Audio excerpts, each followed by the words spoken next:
का दिसंबर में paper MCQ आया था। जून के बारे में व्हाट इज द क्लैरिटी, कोई इशू नहीं है, हम दोनों लेकर चलेंगे। पेपर एमसीक्यू आ जाए वो भी कर पाएंगे, पेपर हमारा सब्जेक्टिव आ जाए वो भी करके चलेंगे, कोई टेंशन लेने की जरूरत नहीं है। तो we will be doing both, so you should not worry at all. So friends, you have to give me 2 minutes before I set up my PPT so that we can start today. चलिए, so just give me 2 minutes. आपको कोई questions पूछने होंगे वो भी समझ के रखिएगा।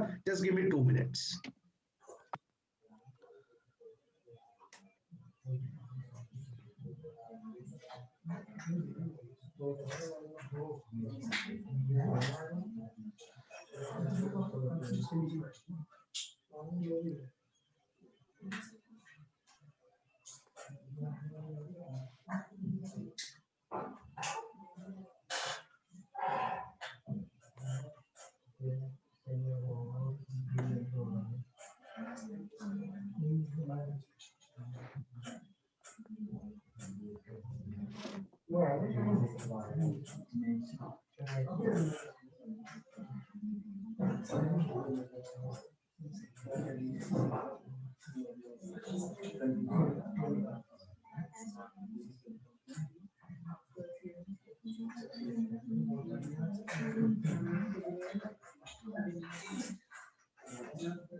बच्चों, can you see the PPT? Yes, sir. Friends, can you see the PPT? Yes, sir. Yes, sir. And can you see my photograph there? Yes, sir. Yes, sir. Both. Acha. So, friends, I'm CS Sachin Gupta, and today I'm going to start with your text syllabus for CS executive or CMA, whatever you are doing.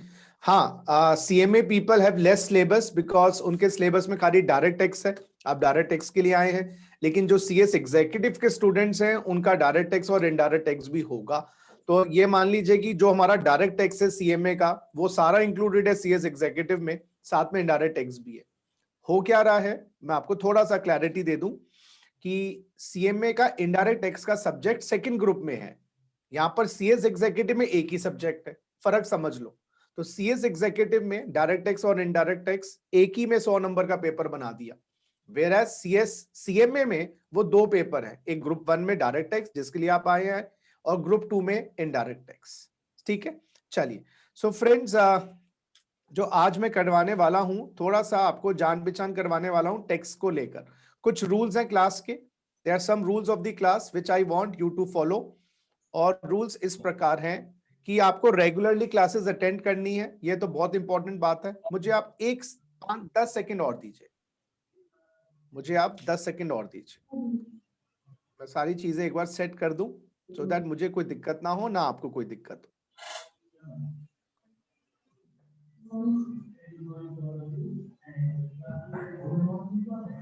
So guys, some rules are of the class that you have to be very regular, because regularity and consistency से कोई concept develop होता है।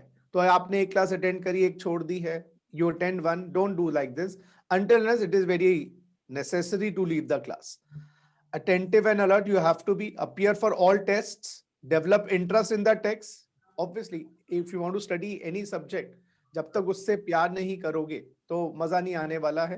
And obviously don't leave the class in between, as I told you. So friends, doubts you can ask me in between the class. I'll give you the time after I've done a question or I've given you the concept. I'll give you the time. No doubts. No, you should have no doubt about that. You can ask after the end of the class. And special practice classes I always keep. उनको मैं kabaddi sessions कहता हूँ, वो हमेशा मैं रखता हूँ, so that आप लोगों के कॉन्सेप्ट्स हैं, कोई डाउट्स हैं, कोई शंका है, कोई कंफ्यूजन है, वो दूर हो पाए। So you can ask me doubts and you can even call me up. You can also call me up to remove the doubts. I will be physically also coming I will be coming on the centre, yes, ऐसा मैं हफ्ते में 1 बार 2 बार या ऐसा कुछ system हम बनाएंगे, so that at least 15 दिन में 1 बार 2 बार हो गया, कुछ ना कुछ ऐसा करेंगे कि मैं आपसे मिलता भी रहूंगा, सो दैट आप लोग physically face to face mode पे भी मुझसे कनेक्टेड रहेंगे। ऑनलाइन मोड में तो आप कनेक्टेड हैं ही। तो ये टेक्नोलॉजी का फायदा है दोस्तों, कि हम टेक्नोलॉजी के साथ भी जुड़ जाते हैं, फेस टू फेस भी जुड़ जाते हैं, तो वो कोई टेंशन आपको आने वाली नहीं है। तो ऐसा नहीं है कि हम दूर से ही रहेंगे, पास आके दीदार भी मैं आपके साथ करूंगा, रूबरू भी आपके साथ होऊंगा। अच्छा, टेस्ट मैंने आपको बताया कि हम मॉक टेस्ट भी लेंगे before the exam, chapter wise test तो होते ही रहेंगे, सो दैट आप क्या कहते हैं, कॉन्सेप्ट्स क्लियर हो जाएं और कॉन्फिडेंस डेवलप हो जाए। Test is for developing your confidence, it is very important, क्योंकि कॉन्फिडेंस नहीं आएगा तो obviously how will you face the exams, तो it is very important. Now before I start, आज की क्लास जो है वो बेसिक्स पर है। आज की क्लास माय डियर फ्रेंड्स वो बेसिक्स पर है। मैं आपसे एक बार पूछूंगा कि आपको बिल्कुल टेक्नोलॉजिकली सुनाई, ऑडियो वीडियो पीपीटी सब दिखाई दे रही है? कोई क्लियर है? उसमें कोई डाउट तो नहीं? क्लियर है सर। हाँ, तो जहां पर भी लगे आप चैट बॉक्स में प्लीज मैसेज कर दीजिएगा इमीडिएटली, जहां पर भी अगर आपको कोई प्रॉब्लम। सर आवाज तेज कर दो, आवाज। आवाज देखो, अब आवाज अब अच्छी आ जाएगी। अब जैसे ही मैं अपना माइक बंद करता हूं जब क्लियर नहीं आएगी, अब मैं बोल रहा हूं ये क्लियर है, मैं अपना माइक हटा दूंगा फिर क्लियर नहीं आएगी, मैं अब बोल रहा हूं ये क्लियर है, ये बताइएगा हाँ या ना। मैं दोबारा बोलूंगा, अपना माइक लगा, आप बताइएगा आवाज क्लियर है नहीं है। अब मैं जो बोल रहा हूं ये बात आप बताइए मुझे सही है या नहीं। Yes sir. Ji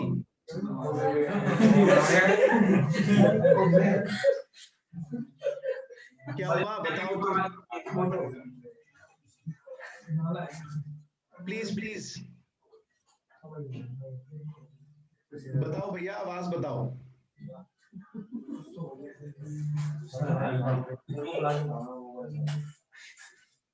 I'm not getting you.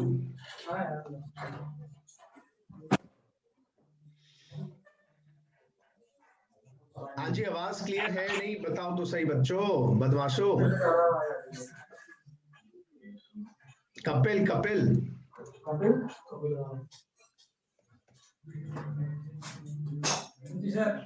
आवाज कैसे आ रही है भैया, बताओ जल्दी से। आवाज नहीं आ रही, बहुत कम आ रही है सर अभी। अब देखो, अब ठीक है? तो मैं वही तो पूछ रहा हूँ, जब मैं अपना माइक बंद कर दूंगा अपना माइक ऑन कर दूंगा आपको आवाज आ जाएगी। अब जरा आप बताइएगा अब आवाज सही है या नहीं। चलिए, तो मैं बढ़ रहा हूँ आगे भैया। सो पहला जो क्वेश्चन मन में आता है वो ये आता है कि टैक्स क्या होता है, व्हाट इज टैक्स, और इसका जो आंसर है वो ये है जी, जो आपका सब्जेक्ट है टैक्स है लगान। टैक्स इज लगान, yes my dear friends, tax is लगान। सर लगान होता है टैक्स? बिल्कुल होता है जी। पहले जब करेंसी सिस्टम नहीं था माय डियर फ्रेंड्स, जब करेंसी सिस्टम नहीं था तो उस टाइम पे टैक्स की पेमेंट जो होती थी, जो कर सरकार लगाती थी या सरकार की जगह राजा लगाता था या ब्रिटिशर्स लगाते थे, उसको देने के लिए आप non monetary, yes my dear friends, non monetary amounts देते थे, नॉन मॉनेटरी आइटम देते थे। नॉन मॉनेटरी का मतलब किसान जो है फसल का कुछ हिस्सा देता था, कुम्हार जो घड़े बनाता है कुछ घड़े दे दिए राजा को खुश करने के लिए। इसी प्रकार से जो कोई सिंगर था, डांसर था, वो राजा की सभा में अपनी एक डांस परफॉर्मेंस या सिंगिंग परफॉर्मेंस दिया था, उसका काम हो गया पूरा। तो उस प्रकार से जो भी ज्वेलर है, कोई ज्वेलर है, वो सरकार की जो या राजा की जो रानी है उसको हीरे जवाहरात गिफ्ट कर देता था। तो पहले जो टैक्सेस थे, ये नहीं कि टैक्सेस एक नया कॉन्सेप्ट है my dear friends, taxes are a very old concept and ये कितने सालों से, कितने मतलब जब से ये कह लीजिए राजा है प्रजा है, जब से टैक्स सिस्टम स्टार्ट हुआ है। फर्क ये है कि पहले टैक्सेस नॉन मॉनेटरी के रूप में, लगान के रूप में लगाए जाते थे, क्योंकि सब किसान होते थे, 80% लोग तो किसान होते थे, बाकी कुछ लोग होते थे वो परफॉर्मेंस दिए आते थे या सरकार को या राज्य को गिफ्ट कर देते थे। लेकिन अब करेंसी आ गई है, यस 50-100 सालों से या 150 सालों से करेंसी सिस्टम स्टार्ट हो गया है। जब करेंसी हो गया है तो चाहे सिंगर हो, डांसर हो, क्रिकेटर हो, उसको कोई परफॉर्मेंस देने की आवश्यकता नहीं है टैक्स के बदले में, उसको अब वो मॉनेटरी दिया आता है। तो अगर हम टैक्स की लीगल डेफिनेशन की बात करें, my dear friends, tax compulsory charge imposed, अच्छा लिखना है जी, अच्छा क्लास में ही I will giving you the notes, class में ही I will be giving you the notes. Yes, आपको कुछ अलग से कुछ करने की जरूरत नहीं है। You will be getting the books, you will be getting the books of हमारी जो बुक्स होंगी। साथ में स्टडी मैट पे हम नजर रखेंगे one the syllabus is over, study mat tick tick tick करने के लिए। और 10 ईयर के पेपर्स वो आपको प्रैक्टिस करने पड़ेंगे दोस्तों, बस इतना काफी है। और ये स्टडी मैट जो है ये सब बाद में देखा जाएगा। 10 ईयर के पेपर्स सब चीजें किस प्रकार से क्वेश्चंस आते हैं वो भी हम डिस्कस करेंगे। सो इंटेंशन क्या रहेगी कि हम क्लास में अपने नोट्स अच्छी तरीके से बना लें, क्योंकि 95% हमारा काम ये है सक्सेस का। तो सक्सेस का जो हमारा मेन मंत्र है वो यही रहेगा कि अब क्लास के 2 घंटे 2.5 घंटे जो भी क्लास होती है उसी में आप लोग अपनी अटेंशन दें। इट इज वेरी इंपॉर्टेंट, क्योंकि क्लास में अगर आपने समझ लिया उसके बाद आपकी जो मंजिल है वो दूर नहीं है। तो आइए सर वापस आइएगा। Tax is compulsory charge imposed by the government under any law. Tax compulsory होता है दोस्तों, it is mandatory, it is mandatory. Charge, charge का मतलब जो होता है ये मॉनेटरी चार्ज है, नॉन मॉनेटरी चार्ज है। मैं आपसे पूछता हूँ, बताइए मॉनेटरी और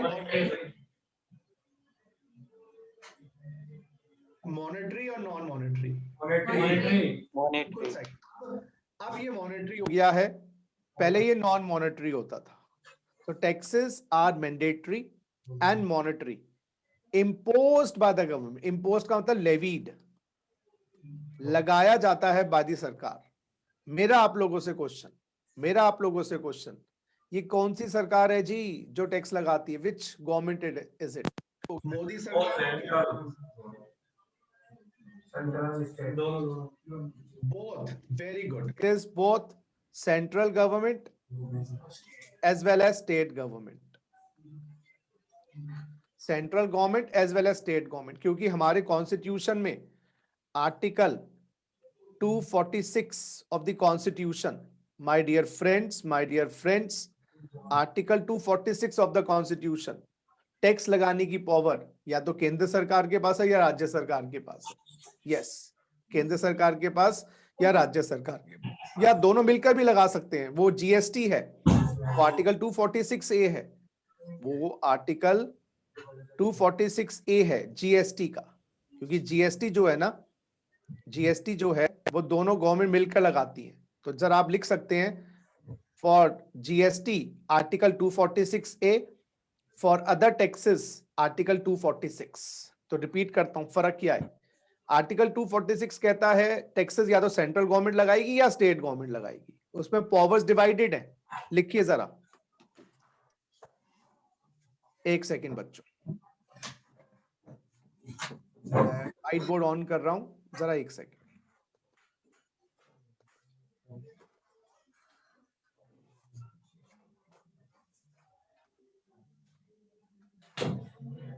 आइए जरा, थैंक यू विनय, विनय ने बोला अब ठीक आ रही है आवाज, ठीक है, थैंक यू। हाँ जी, जरा एक सेकेंड आ जाओ बच्चों। Article 246 law can be made either by central government or state government. In fact, मैं आपको 246 से को डिफरेंट तरीके से लिखवाता हूं।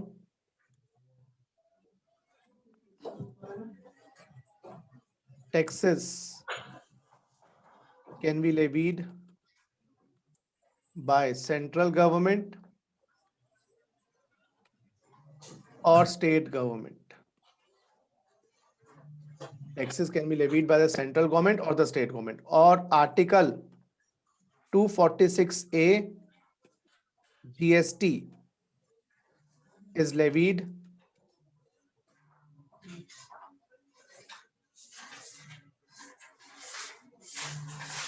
By both central and state government. तो जीएसटी तो दोनों मिलकर लगाते हैं, बाकी टैक्सेस अलग अलग लगाते हैं। सेंट्रल गवर्नमेंट अलग लगाती है, स्टेट गवर्नमेंट अलग लगाती है। आइए जरा, तो ये हमारे कॉन्स्टिट्यूशन है जी। वैसे हमें कॉन्स्टिट्यूशन की पढ़ाई नहीं करनी है, लेकिन कुछ कुछ इश्यूज कॉन्स्टिट्यूशन के आते हैं, वो पढ़ते हैं। तो article 246, taxes can be levied bye the central government और द स्टेट गवर्नमेंट। और आर्टिकल 246 से GST can be levied both by the centre and the state. चलिए, ये तो बाकी डिटेल में तो हम करेंगे जब हम जीएसटी पढ़ेंगे लेकिन अभी के लिए इतना चर्चा आवश्यक है, ज्यादा नहीं। अच्छा, दूसरी बात बच्चों, आपने शेड्यूल 7 है, पहली बात तो ये हो गई आपकी, दूसरी बात ये हो गई। तीसरी बात बच्चों, शेड्यूल 7 है of article 246, schedule 7 of article 246, schedule 7, जिसमें 3 लिस्ट दी हुई है। Yes my dear friends, 3 list दी हुई है। यूनियन लिस्ट सुना हुआ होगा शायद आपने, स्टेट लिस्ट और concurrent list. My dear friends, 3 list दी हुई है, यूनियन लिस्ट, स्टेट लिस्ट। एक ऐप कॉन्स्टिट्यूशन की एप्स प्ले स्टोर पे है, I don't know which one, लेकिन आप डाउनलोड कर सकते हैं उसको, फ्री में है।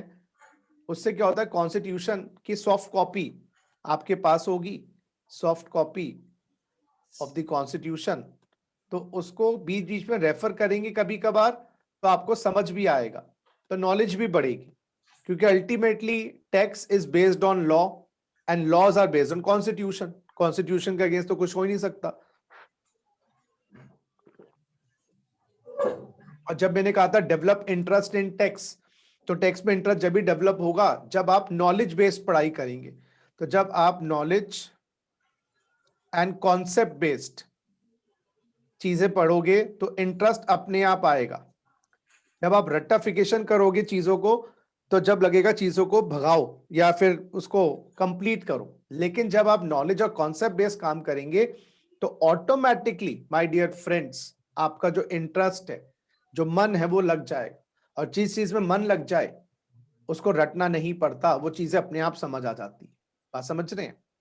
चलिए, सो यूनियन लिस्ट में क्या लिखा है, सुनिएगा मेरी बात। यूनियन लिस्ट में लिखा है central government can make law. State list में क्या लिखा है, state government can make law. और कॉन्करेंट लिस्ट में both central and state government can make law. तो यूनियन लिस्ट में जो आइटम्स आएंगे उस पर केंद्र सरकार लॉ बनाएगी। स्टेट लिस्ट में जो आइटम्स आएंगे उस पर स्टेट गवर्नमेंट लॉ बनाएगी। और जो कॉन्करेंट लिस्ट में आइटम्स आएंगे माय डियर फ्रेंड्स, उस पे सेंट्रल और स्टेट गवर्नमेंट लॉ बनाएगी। कि कॉन्स्टिट्यूशन ने पावर 246 में सेंट्रल स्टेट दोनों को दिया है, लेकिन स्टेट गवर्नमेंट यूनियन लिस्ट के आइटम्स पे लॉ, स्टेट लिस्ट के आइटम्स पे लॉ लाएगी, सेंट्रल गवर्नमेंट यूनियन लिस्ट के आइटम्स पे लॉ लाएगी, और कॉन्करेंट लिस्ट का आइटम है उस पे दोनों सरकारें लॉ ला सकती है। और इनके जो आइटम्स होते हैं उनको बोलते हैं एंट्रीज। एंट्रीज जैसे entry number 82, yes my dear friends सुनिएगा, entry number 82, entry number 82, entry number 82, उसमें क्या लिखा है सुनिए। एंट्री है सीरियल नंबर, सीरियल नंबर कह लो, serial number. Tax on income except agriculture income. तो सेंट्रल गवर्नमेंट हमारे देश में किसी भी इनकम पे टैक्स लगा सकती है, इनकम टैक्स लगा सकती है, एक्सेप्ट एग्रीकल्चर इनकम। एग्रीकल्चर पे टैक्स लगाने की power my dear friends, entry number 46, tax on agriculture income. Agriculture पे टैक्स लगाने की पावर स्टेट गवर्नमेंट को दी है। यस, आप व्यापार करो, आप ब्याज की आमदनी खाओ, आप डिविडेंड की इनकम लो, आप ऑफिस खोलो, डॉक्टर हो, इंजीनियर हो, सबकी कमाई पे टैक्स सेंट्रल गवर्नमेंट लगाएगी। लेकिन अगर आप किसान हो, किसान की इनकम पे टैक्स लगाने की पावर, इनकम टैक्स लगाने की पावर स्टेट गवर्नमेंट को दी है। तो हमें कॉन्स्टिट्यूशन क्यों पढ़ना है, ये पता लगाने के लिए कौन सी इनकम पे टैक्स कौन लगाएगा या कौन सा लॉ कौन बनाएगा। कॉन्करेंट लिस्ट में ये हमारे सिलेबस में तो नहीं है, फिर भी एक आइटम आता है, एग्जाम्पल मैरिज, यस, एजुकेशन, और इन पे हमारे देश में लॉस दोनों सरकारें बना सकती है, एजुकेशन के लॉस और मैरिज के loss. It can be made both by the centre and the state. समझ आ रही है मेरी बात? अच्छा, एक एंट्री नंबर है, सुनिएगा मेरी बात, entry number 83, custom duties. Entry number 83, custom duties.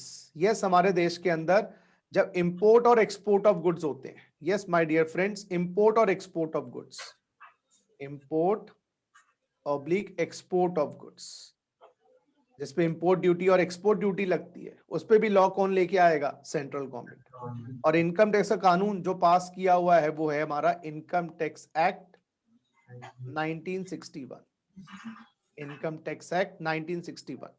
और बच्चों, कस्टम ड्यूटी का जो लॉ सेंट्रल गवर्नमेंट ने पास किया हुआ है वो है कस्टम्स एक्ट,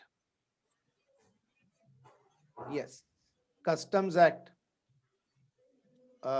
कस्टम्स एक्ट, वो भी हमारा कस्टम्स एक्ट है, वो भी शायद 1961 ही है। तो कहने का मतलब क्या हुआ, कहने का मतलब क्या हुआ, समझिएगा, बड़ी आराम से समझिएगा बात को। कानून या तो केंद्र सरकार बनाएगी, मोदी सरकार, अगर आज मोदी जी हैं, कल मोदी जी होंगे, कोई और होगा तो वो बनाएंगे। राज्य सरकारें स्टेट लिस्ट के आइटम्स पे लॉ बनाएंगी, और जो कॉन्करेंट लिस्ट के आइटम्स है उस पर सेंट्रल गवर्नमेंट स्टेट गवर्नमेंट दोनों लॉज बनाएंगे।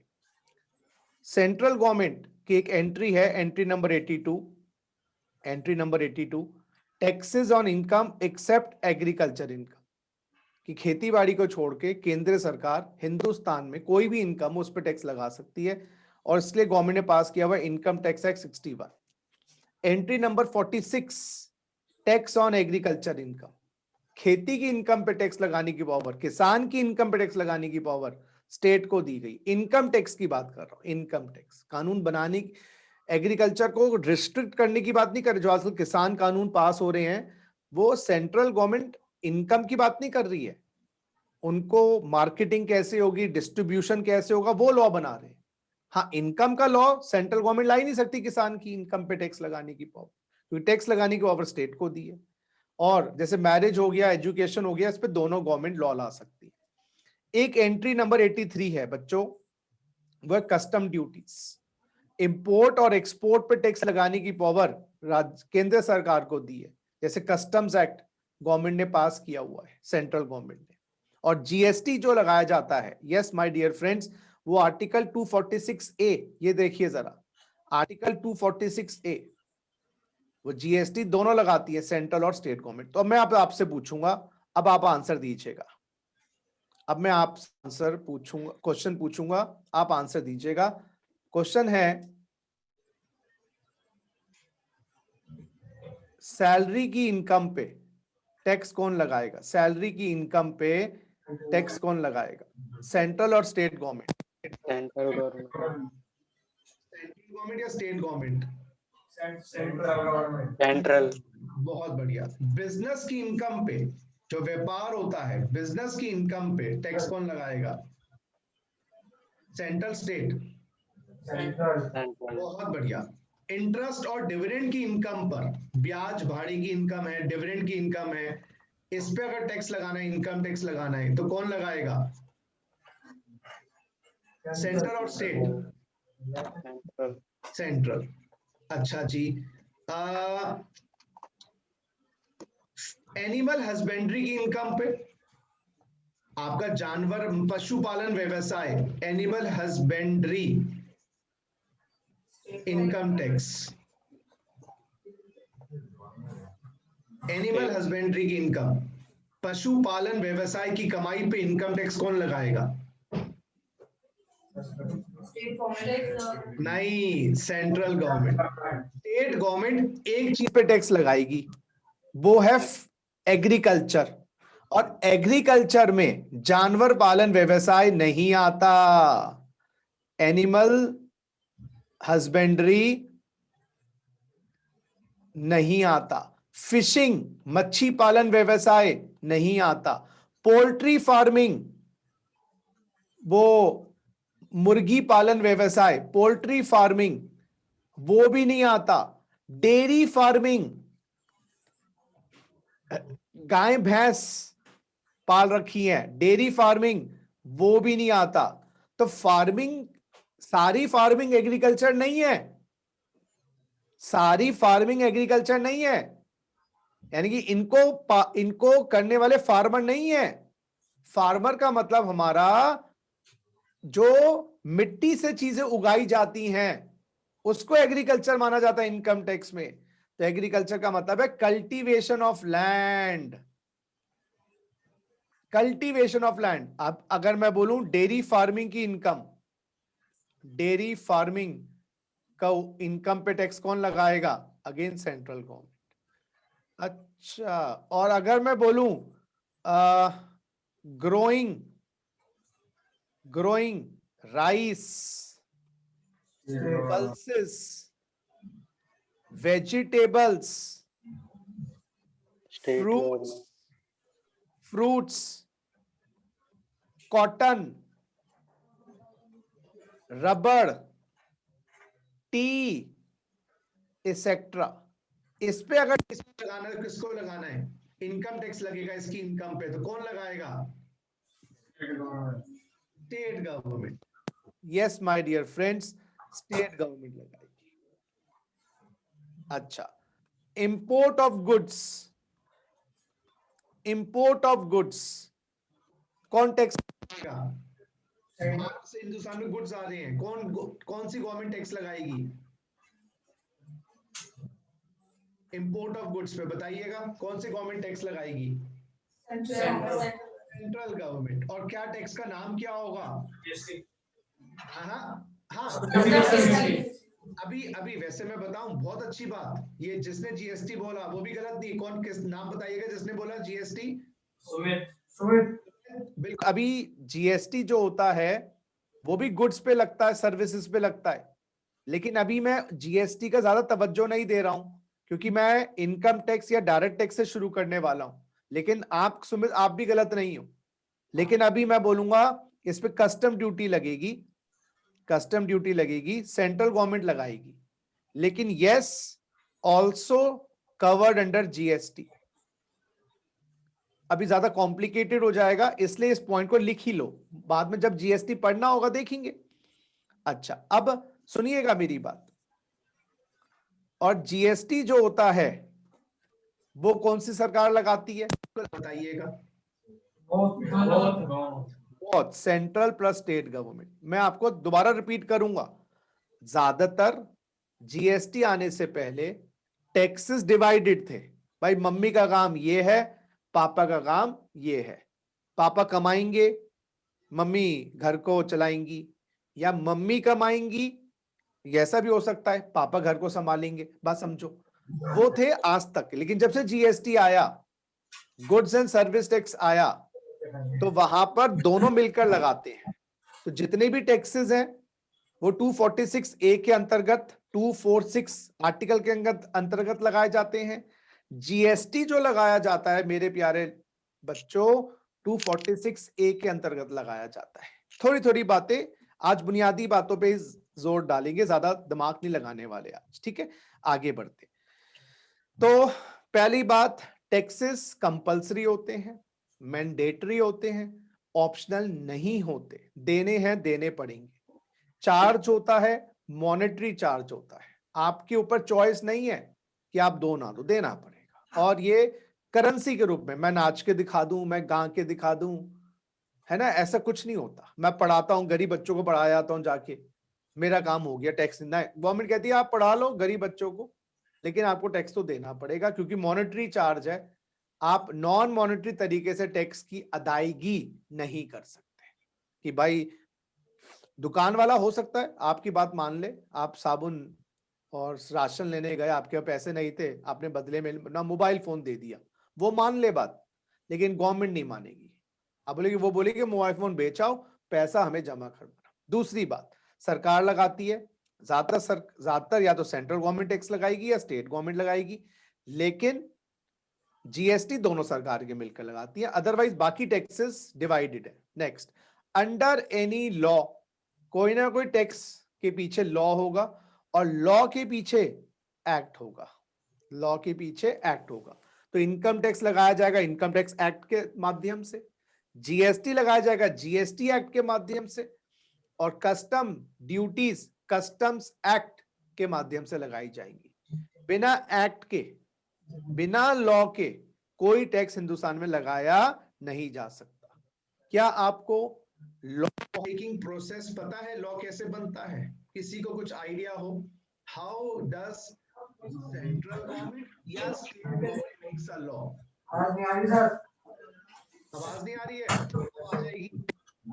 तो जब मैं क्वेश्चन पूछूंगा ना, मेरी आवाज मत सुनिएगा, अब आप बोलो मुझे, अभी ये मेरी आवाज आ रही है, अब मैं जब आपसे क्वेश्चन पूछूंगा तो आप बोलेंगे, उस टाइम मेरी आवाज मत सुनिए।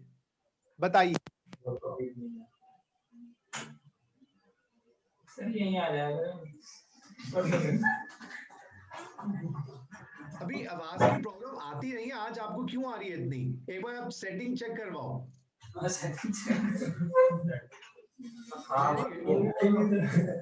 एक्चुअली में I have been taking classes for the last 3 months इसी सेंटर पे, लेकिन आवाज की प्रॉब्लम बिल्कुल नहीं होती। चेक करो क्या प्रॉब्लम क्यों आ रही है आवाज की। वॉल्यूम तेज करो ना लैपटॉप का। सर तो बिल्कुल आई नहीं रही।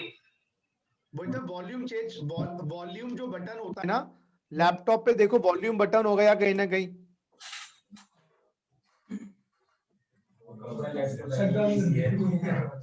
नहीं है sir.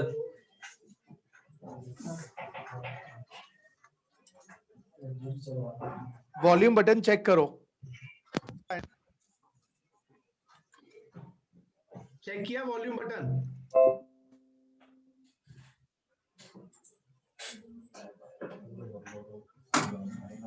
Volume button setting waiting check करो, आवाज में कोई प्रॉब्लम नहीं है, इतने दिन से मैं ले रहा हूं, आई थिंक कोई प्रॉब्लम होगी, सेटिंग की प्रॉब्लम होगी। तो अब मैं आपको बता रहा हूं लॉ कैसे बनाया जाता है। Write down law making process. How is act oblique law made? How is act oblique law made? देखो बच्चों, दो तरीके से कानून बनता है, या तो सेंट्रल गवर्नमेंट का कानून या स्टेट गवर्नमेंट का कानून। जो लॉ है दो सरकारें बनाएंगी, या तो सेंट्रल गवर्नमेंट या state government. Central government law बनाने के लिए सबसे पहले लेके आती है बिल। बिल लाया जाता है जी, बिल प्रिपेयर किया जाता है। अब आप बोलोगे सर ये बिल क्या होता है? अरे बच्चों, जो बिल होता है एक ड्राफ्ट होता है। बिल क्या होता है? एक ड्राफ्ट, ड्राफ्ट होता है। इसमें किस पे टैक्स लगाना है, कितना लगाना है, कब से लगाना है, कहां पर लगाना है, ये सारी बातें होती है। इस बिल को लोकसभा में रखा जाता है। 100 पेज का बिल होगा, 20 पेज का बिल होगा, 250 पेज का बिल होगा, इसको लोकसभा में रखा जाता है। लोकसभा में डिस्कशन और वोटिंग होती है। लोकसभा में डिस्कशन और वोटिंग होती है।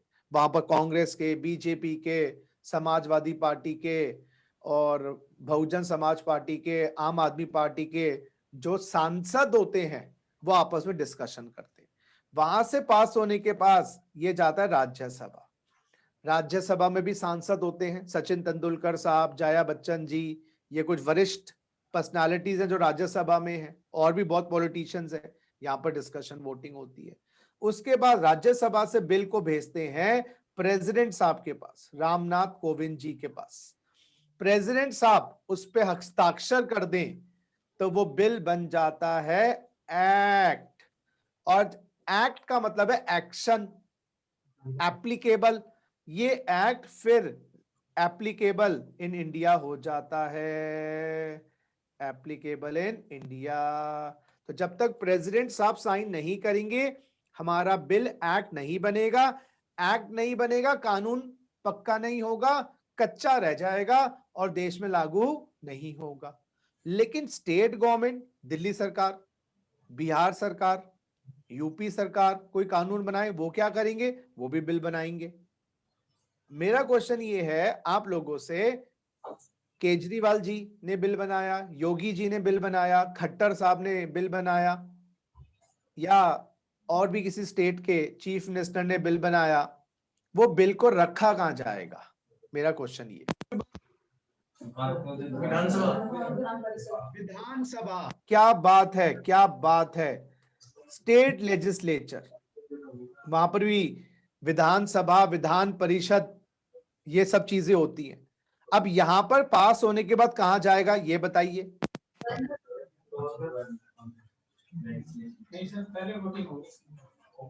हाँ वोटिंग हो गई। अरे बेटा, मेरे बच्चों, वोटिंग हो गई, डिस्कशन हो गया, चल हो गया सब। अब साइन होने के पास कहां जाएगा?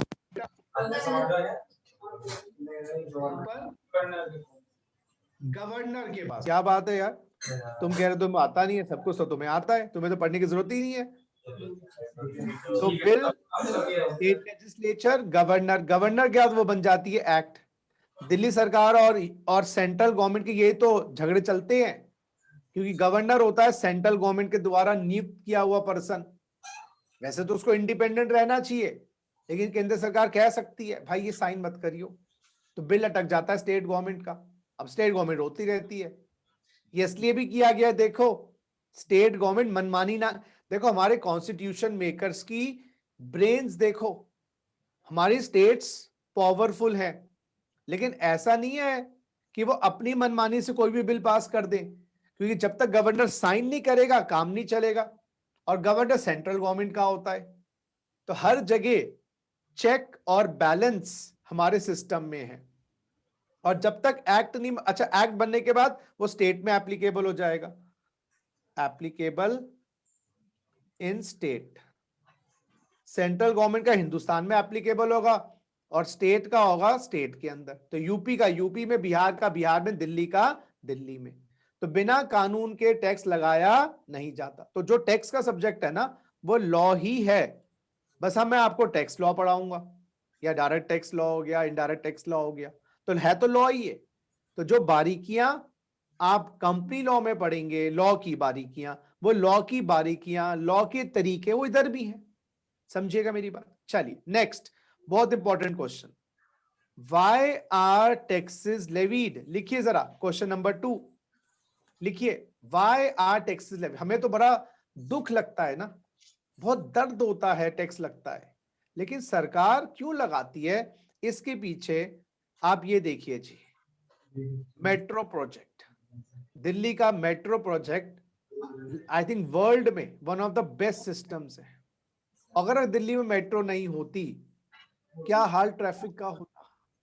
लेकिन मेट्रो प्रोजेक्ट में खरबों का खर्चा आया, भाई वो पैसा टैक्सेस से तो आया गवर्नमेंट के पास, कुछ ग्रांट्स आई, कुछ लोन्स लिए गवर्नमेंट ने, कुछ पैसा टैक्सेस से भी आया। और टैक्सेस नहीं दोगे, सरकार इंफ्रास्ट्रक्चर, दिल्ली की बात करें तो ये देखो जी, जो ब्रिजेस बने हुए हैं दिल्ली में, आपने देखा होगा कैसे ब्रिज हैं, कैसे अंडरपास हैं, बाईपास हैं। पूरी दिल्ली का नक्शा लास्ट अगर आप 15 सालों में देखो बदल चुका है। आप जहां पर भी रहते हैं कहीं ना कहीं या तो ब्रिज बन रहा है, अंडरपास बन रहा है, ओवर ब्रिज बन रहा है, कितनी सड़कें बना दी गई हैं। अदरवाइज तो कैसे, मुझे अभी तक याद है किलोमीटर के जाम हम लोग फेस करते थे। तो ये डेवलपमेंट के लिए पैसा चाहिए देश को। एजुकेशन, अब जैसे ये तो शिक्षा है, प्राइवेट स्कूलों की फीस सब लोग अफोर्ड नहीं कर सकते। जो गरीब परिवार है उनको गवर्नमेंट स्कूलों में उनके बच्चों को 40 रुपए, 100 रुपए, 200 रुपए में एजुकेशन मिल जाती है। कोई बच्चा केंद्रीय विद्यालय का है, केंद्रीय विद्यालय, any student who has studied from केंद्रीय विद्यालय केवी?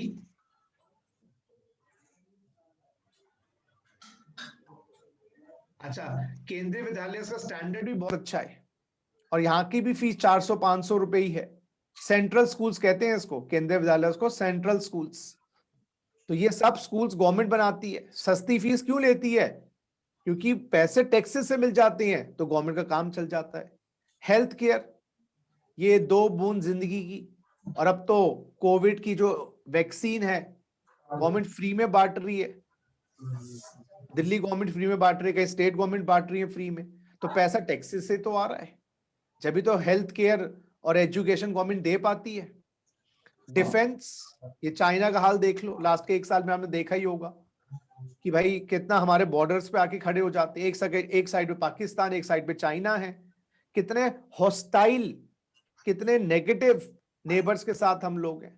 और अगर हमारा डिफेंस पक्का नहीं हुआ तो हम फिर गुलाम हो जाएंगे। तो ये देश की सुरक्षा के लिए भी तो पैसा चाहिए। सो फ्रेंड्स, अगर कोई आपसे पूछे व्हाई आर टैक्सेस लेवीड, तो इसके आंसर आप इस प्रकार से देंगे, लिखिए जरा। तो व्हाई, क्वेश्चन नंबर 2 आर, पूरा नहीं लिखवाऊंगा, मोटा मोटा बताऊंगा, taxes levied, my dear lovely friends, answer है रीजंस जो है, पहला है रेवेन्यू। और गवर्नमेंट को रेवेन्यू क्यों चाहिए, जो मैंने आपको बता दिया, डेवलपमेंट ऑफ द नेशन, सीधी सी बात है, डेवलपमेंट ऑफ द कंट्री। उसमें इंफ्रास्ट्रक्चर कह लो, यस माय डियर फ्रेंड्स, उसमें इंफ्रा कह लो, मेडिकल कह लो, उसमें हेल्थ कह लो, उसमें डिफेंस के, आप जब ही दोगे जब ही देश में आपको फैसिलिटीज मिलेंगी। क्या आपको लगता है इसके अलावा भी टैक्स लगाने के पीछे कोई और कारण हो सकता है? बताइए।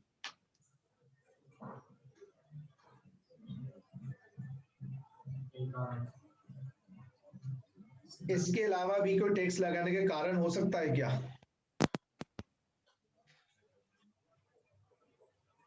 मैं बताता हूं, repricing of goods, repricing of goods, yes my dear friends, law, demand and supply को, यस, डिमांड एंड सप्लाई को मॉडिफाई किया जा सकता है टैक्सेस से। Yes, repricing of goods, goods को महंगा सस्ता किया जा सकता है। स्पेशली जीएसटी की बात करें, जीएसटी घटा दो तो प्राइस सस्ता हो जाएगा, जीएसटी बढ़ा दो तो प्राइस महंगा हो जाएगा, प्राइस महंगा हो जाएगा, डिमांड गिर जाएगी। समझो मेरी बात, सप्लाई ज्यादा आ जाएगी जब डिमांड गिर जाएगी। तो डिमांड सप्लाई टैक्सेस के माध्यम से गवर्नमेंट देश में रेगुलेट करते, सोना कितना इंडिया में आए, कितना नहीं आए, ड्यूटीज चेंज कर देते हैं, import duties, export duty, yes, ठीक है। और रोजमर्रा की चीजों पे जीएसटी नहीं है, लेकिन जो ब्रांडेड चीजें उस पर जीएसटी है, बात समझो। तो ये सारी चीजें डिमांड सप्लाई के अंतर्गत आ गई, टैक्सेस से गवर्नमेंट। अच्छा जी, टैक्सेस से रीडिस्ट्रीब्यूशन ऑफ वेल्थ भी होती है, मैं आपको बताऊं, रीडिस्ट्रीब्यूशन ऑफ वेल्थ। और रीडिस्ट्रीब्यूशन ऑफ वेल्थ का मतलब है मेरे बच्चों, equality of income, equality of income रहती है। क्या मतलब, अब सुनिएगा, सुनिएगा, आपने वो रॉबिन हुड की कहानी सुनी होगी, वो अमीरों को लूटता था, गरीबों में पैसा बांटता था। तो ऐसे यहां पर रीडिस्ट्रीब्यूशन ऑफ वेल्थ, अमीरों से टैक्स लेके सरकार गरीबों को बांटती है। इससे क्या होता है, दोनों में समानता रहती है। मान लीजिए 10 करोड़ कमा रहा है, गवर्नमेंट उससे 5 करोड़ टैक्स ले लेगी, उसके बाद बचेंगे 5 करोड़। और जो बंदा 10 लाख कमा रहा है, उससे गवर्नमेंट खाली 1 लाख लेगी। तो इससे तो 50% टैक्स ले लिया, इससे खाली 10% टैक्स लिया। तो दोनों के बीच में जो गैप था 10 करोड़ और 10 लाख, वो 5 करोड़ 9 लाख का रह गया। तो इनइक्वालिटीज ऑफ इनकम को रिड्यूस करते हैं। तो inequalities of income is reduced. जैसे एक बंदा 70 नंबर लाता है, एक बंदा 40 लाता है, तो 70 की 20 नंबर लेके 20 नंबर यहां जोड़ देते हैं, तो यहाँ 60 आ गए, इसके हो गए, इसके हो गए जी, तो 10 नंबर लेते हैं, ये भी बेचारा रोएगा, ये 10 नंबर इधर जोड़ते हैं, तो ये 50 नंबर हो गए, इसके हो गए 60 नंबर। तो दोनों में जो डिफरेंस है वो कम हो गया। या एक बंदे 1 लाख की फीस लेता हूं एक बंदे से मैं, है ना, और दूसरे से मैं 10 की फीस लेता हूं, तो मैं ऐसा करता हूं, इसके यहां से पैसे लेकर दूसरे को प्रोवाइड कर देता हूं। तो गवर्नमेंट क्या करती है, इनइक्वालिटीज ऑफ इनकम को रिड्यूस कर देती है, रीडिस्ट्रीब्यूशन ऑफ वेल्थ कर देती है टैक्स से। ये सब लोग इक्वल हो जाते हैं। भेदभाव जब होता है, एक ज्यादा अमीर है, दूसरा गरीब है, देख के भी चलता है, समझो। तो गरीब आदमी को क्या करते हैं, भाई तुझ पे तो टैक्स ज्यादा नहीं लगेगा, अमीर पे लगेगा, गरीब ही खुश है, चल अच्छा तू पिटे, तू ज्यादा कमाता था ना, मैं तो कमा नहीं सकता था, मुझसे तो गवर्नमेंट लेगी नहीं, ज्यादा कमाने से ज्यादा ले लेगी। और एक और रीजन बच्चों, यस टैक्स लगाने का 4th रीजन है रिप्रेजेंटेशन। रिप्रेजेंटेशन, रिप्रेजेंटेशन का मतलब होता है बच्चों से इन गवर्नमेंट। रिप्रेजेंटेशन का मतलब होता है से इन द गवर्नमेंट। इसका मतलब क्या होता है मैं आपको समझाऊं। आप लोगों को पॉकेट मनी मिलती है 2000, 1500, 1500, 500 जो भी मिलती है। अगर वो पॉकेट मनी मिलती है तो पेरेंट्स आपको पॉकेट मनी देते हैं तो बोलने का हक भी रखते हैं। किसी के पेरेंट्स पॉकेट मनी नहीं देते और वो बच्चों को डांट रहे हैं तो बच्चा भी सुनेगा नहीं उनकी। और आप कुछ देते तो हो नहीं, मैं क्यों सुनूंगा आपकी। तो रिप्रेजेंटेशन का मतलब होता है right, yes, right to demand या right to be heard, right to be heard. एक छोटा सा एग्जांपल और देता हूं। ये क्लास जो हम ले रहे हैं अगर ये फ्री क्लास होती तो आपका कोई हक नहीं बनता बोलने का कि ये करवाओ वो करवाओ। लेकिन these classes are paid classes, तो you can go to the management and say sir मैंने पेमेंट दी है, मेरा सुनवाई क्यों नहीं हो रही है। फ्री में होते तो हम बोलते भैया भाग जाए यहां से। बात समझने की कोशिश करो, हम फिर भी नहीं बोलते, मैं तो एग्जांपल के तौर पे दे रहा हूं। तो ये 4 आवर्स है टैक्सेशन के बेटा, देखिएगा 4 आवर्स ऑफ टैक्सेशन। पहला है जी रेवेन्यू, देखिएगा पहला है जी रेवेन्यू, सॉरी बच्चों, पहला है जी रेवेन्यू, लिखिए रेवेन्यू, पहला है जी रेवेन्यू। दूसरा रीप्राइसिंग, रीडिस्ट्रीब्यूशन और रिप्रेजेंटेशन। 4 आवर्स ऑफ टैक्सेशन भी कहते हैं इनको, इनको हम 4 आवर्स ऑफ टैक्सेशन कहते हैं। 4 hours of taxation, revenue, repricing, redistribution, representation. Clear. चलिए आइए, से इन द गवर्नमेंट, बोलने का हक। कुछ दोगे तो कुछ हक बनेगा, कुछ देते नहीं हो हक नहीं बनेगा। टैक्स आपको सरकार लेती नहीं है तो आप सरकार को सुनाओगे क्या, और कुछ दिया तुमने जिंदगी में आज तक। ठीक है, चलिए आइए नेक्स्ट। नेक्स्ट क्वेश्चन आता है बच्चों, what are the various types of taxes in India. लिखिए question number 3, what are the various types of taxes in India. लिखिए बच्चों, what are the various types of taxes in India. लिखिए third question, what are the various types of taxes in India. What are the various types of taxes in India. आइए दोस्तों बताइए अपनी knowledge के हिसाब से इस पे कौन सा टैक्स लगेगा। Supply goods. क्या तुमने देख लिया ना वो आंसर नीचे, पता था। चलो जीएसटी, बहुत बढ़िया। अच्छा, सप्लाई ऑफ सर्विसेज पे कौन सा टैक्स लगेगा। ये जिम है, इसकी मेंबरशिप ली है तुमने, और ये एक ब्यूटी सैलून है जहां पर ब्यूटी ट्रीटमेंट करवा रहे हो, और यहाँ पर आपका बिल आया है 500 रुपए का, और यहाँ पर बिल आया है 1500 रुपए का पर मंथ। तो वो कौन सा टैक्स लगाएंगे, जिम वाले और नाई की दुकान वाले।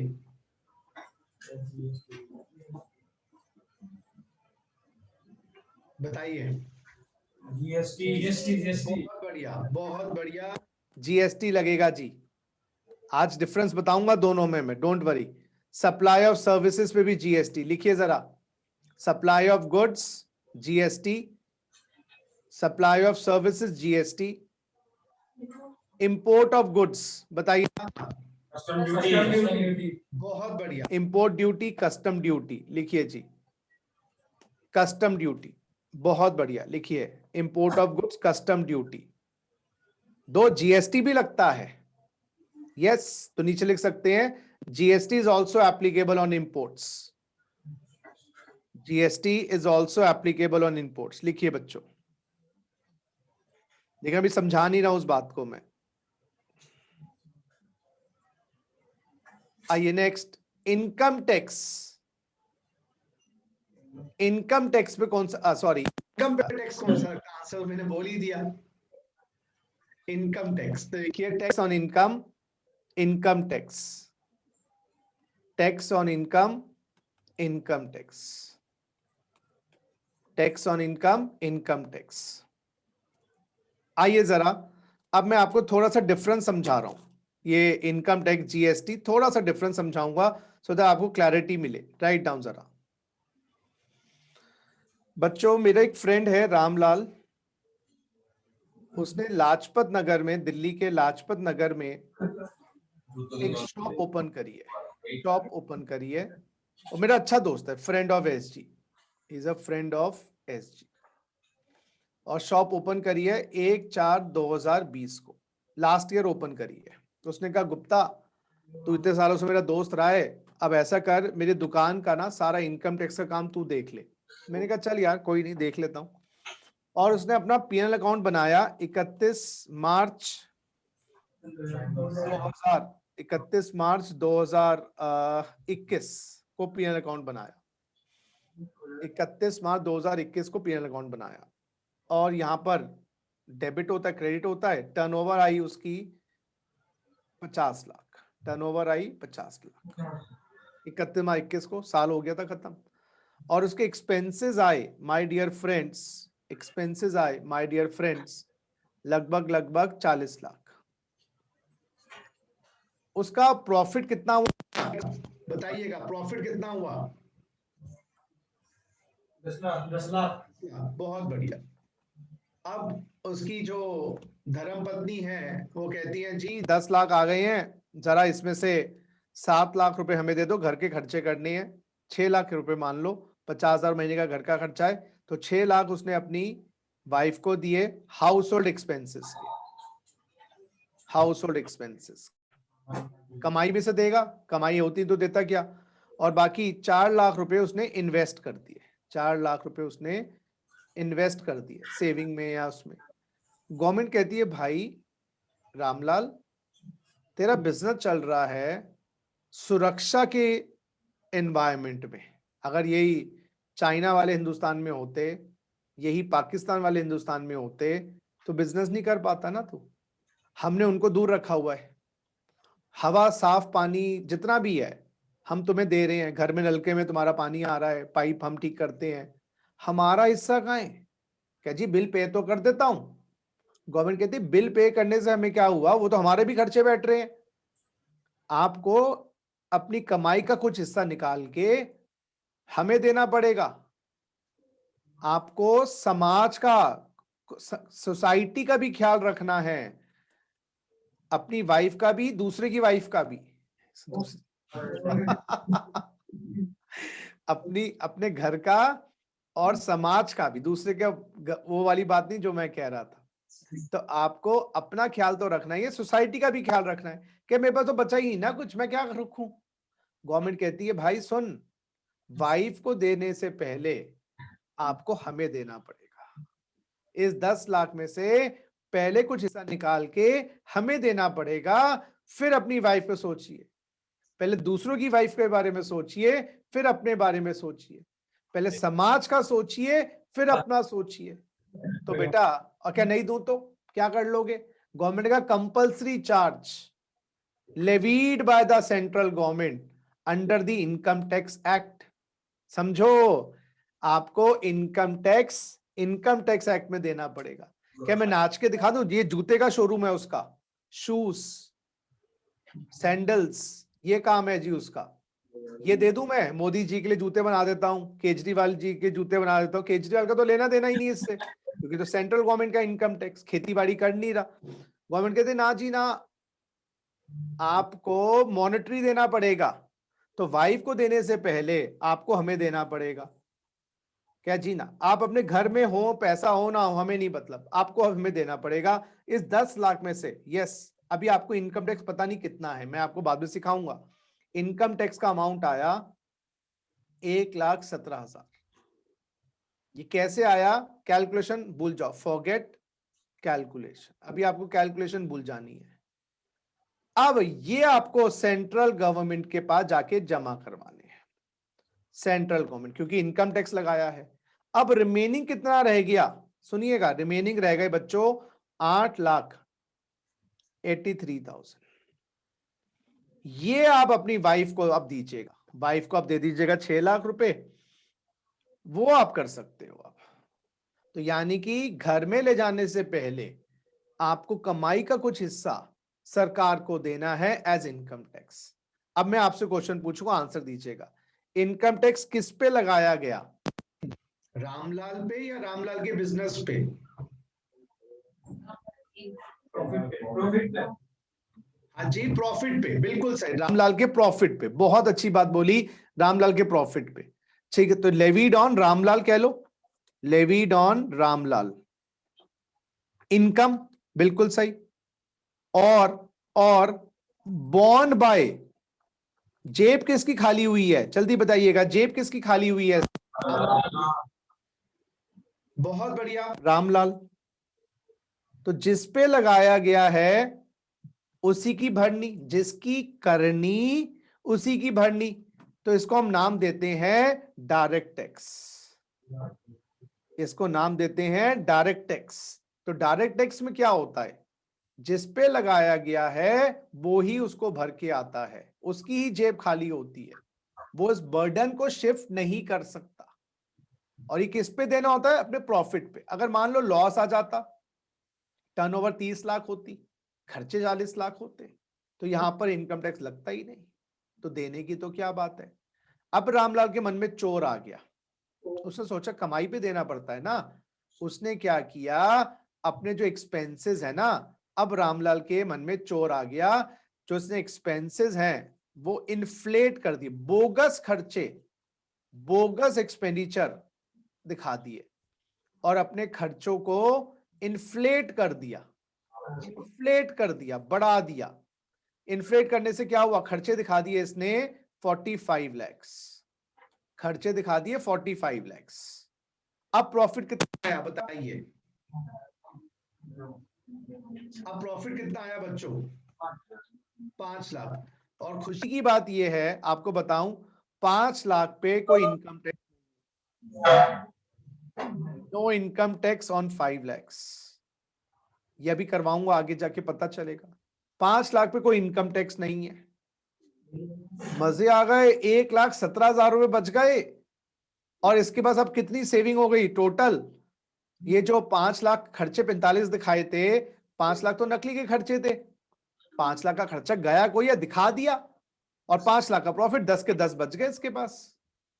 तो सभी लोग ऐसा करेंगे, क्योंकि इनकम टैक्स आपकी कमाई पे लगता है, प्रॉफिट पे लगता है, जूस पे लगता है। तो लोग क्या करें, खर्चे बढ़ा देंगे, इनकम कम कर देंगे। सरकार ने कहा भाई हमने भी चूड़ियां नहीं पहन रखी हैं, अब टर्नओवर पे टैक्स देना पड़ेगा तुझे। हमें पता था तू प्रॉफिट कम करेगा, टर्नओवर पे टैक्स लगा दिया सरकार ने। अब सरकार ने क्या किया, गवर्नमेंट ने tax on sales, turnover, receipts, revenue पे टैक्स लगा दिया सरकार ने। कहा फिर ये कहते हैं रामलाल तो रो पड़ा, भाई ये क्या हो रहा है, मैं कमाई पे टैक्स दूं, मैं टर्नओवर पे दूं। गवर्नमेंट ने कहा ऐसा कर रामलाल, हमने जो तेरे सेल पे, टर्नओवर पे, रिसिप्ट्स पे, रेवेन्यू पे टैक्स लगाया है, इस पे मान लो हमने 10% टैक्स लगा दिया, 5 लाख रुपए ये कस्टमर से रिकवर कर लियो। जब तू माल बेचेगा कस्टमर का 10% अमाउंट बढ़ा दियो, तो 10,000 का माल बेचा 11 का कर दियो, लाख का माल बेचा 1,10,000 कर दियो, 2 का माल बेचा 2,10,000 कर दियो, तो कस्टमर से रिकवर कर लियो। फिर रामलाल ने कहा कोई दिक्कत नहीं, ये तो मैं कर लूंगा। अच्छा, इस टैक्स को नाम देते हैं जीएसटी। तो जीएसटी जो है मेरे बच्चों, आपकी सेल पर, टर्नओवर पे, आपके रिसिप्ट्स पर, रेवेन्यू पर है।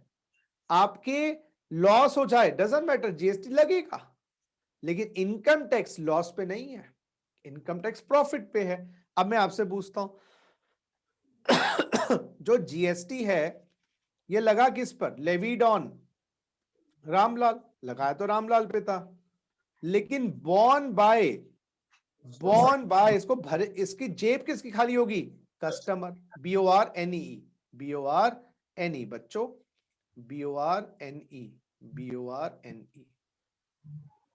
borne by customer. It is levied on Ramlal, borne by customer. Direct or indirect? It is indirect tax. It is indirect tax. Indirect tax में क्या होता है, करनी किसी और की, भरनी किसी और की। और इनडायरेक्ट टैक्स में टैक्स इवेजन कम होती है। Yes, my dear friends, indirect tax, indirect tax. तो इनडायरेक्ट टैक्स किस पे है? सेल पर, टर्नओवर पे, रिसिप्ट्स पर, रेवेन्यू पर। लेकिन इनकम टैक्स किस पे है? आपकी कमाई पर। जीएसटी इनडायरेक्ट टैक्स है, whereas income tax direct tax है। कॉपी करिए जरा समझने के लिए, वह सारी बातें direct, indirect, GST, income tax कैसे हैं। तो एक रामलाल को दोनों चीजें देनी है, जमा सरकार को दोनों करवाने हैं। इनकम टैक्स खुद की जेब से देगा और जीएसटी कस्टमर के से लेकर देगा। जैसे आप कोचिंग इंस्टीट्यूट में आए गुरु विद्या में, तो गुरु विद्या जो फीस चार्ज करेंगे आपसे, उस पर जीएसटी होगा, वो आपसे लेकर जमा करवाएंगे। हमारी जेब नहीं उसमें कोई खराब होगी, हमारा काम बढ़ गया बस। और जो क्लासेस से रेवेन्यू आया, जो हमारे ऑफिस के खर्चे आए, वो माइनस कर दिए, रिमेनिंग अमाउंट हमने गवर्नमेंट को जमा करवा दिया, वो डायरेक्ट टैक्स हो गया। तो डायरेक्ट टैक्स हम डायरेक्टली दे रहे हैं, इनडायरेक्ट टैक्सेस आप लोग इनडायरेक्टली दे रहे हो, हमारे माध्यम से दे रहे हो।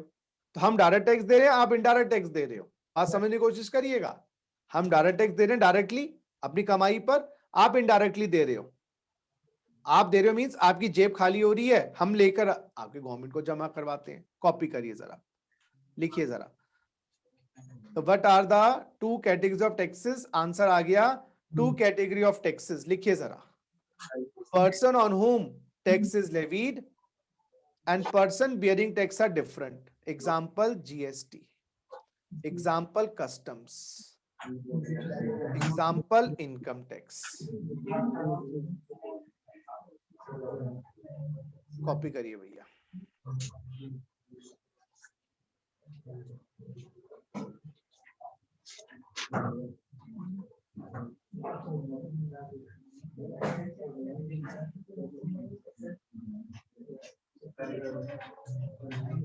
Person on whom tax is levied and person bearing the tax are same. इसका एग्जांपल, एक सेकंड बच्चों, एक सेकंड बच्चों, मेरे प्यारे प्यारे बच्चों, just a second,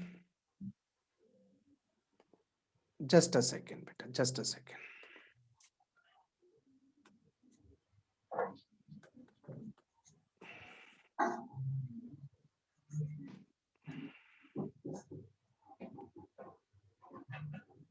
Just a second.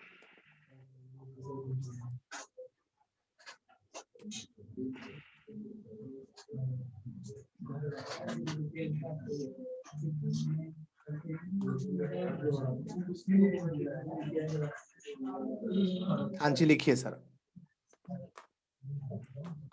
So indirect tax, person on whom tax is levied and person with the tax are same. Example income tax. इसको आप ये कह सकते हो, जिसकी करनी उसकी भरनी। और इनडायरेक्ट टैक्स को करनी किसी और की और भरनी किसी और की।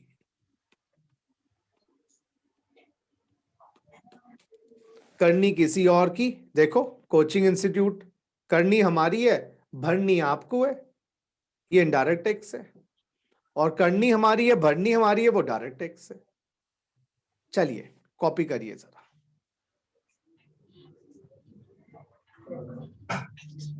कॉपी करिए।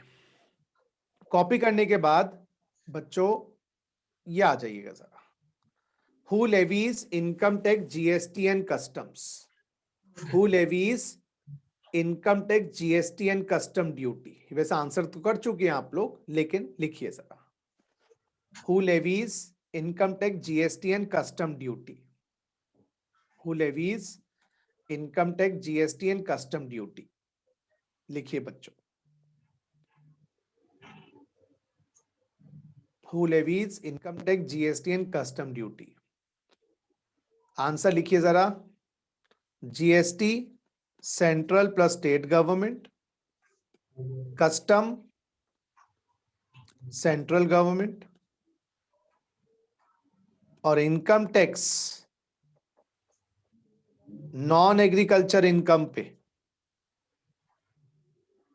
सेंट्रल गवर्नमेंट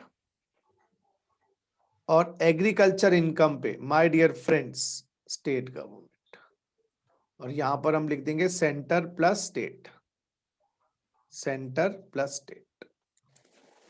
तो GST is by central and state, custom by central, and income tax non agriculture income पे सेंट्रल गवर्नमेंट, एग्रीकल्चर इनकम पे स्टेट को। कॉपी करिए प्लीज।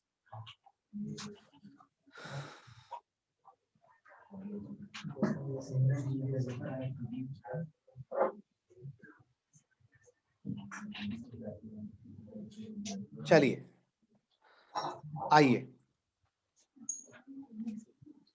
अब ये टेबल बनाइएगा जरा इस टाइप से, 4 कॉलम बनाइएगा, 4 रोज बनाइएगा। Make 4 columns and 4 rows, 4 columns and 4 rows, make 4 columns and 4 रोज।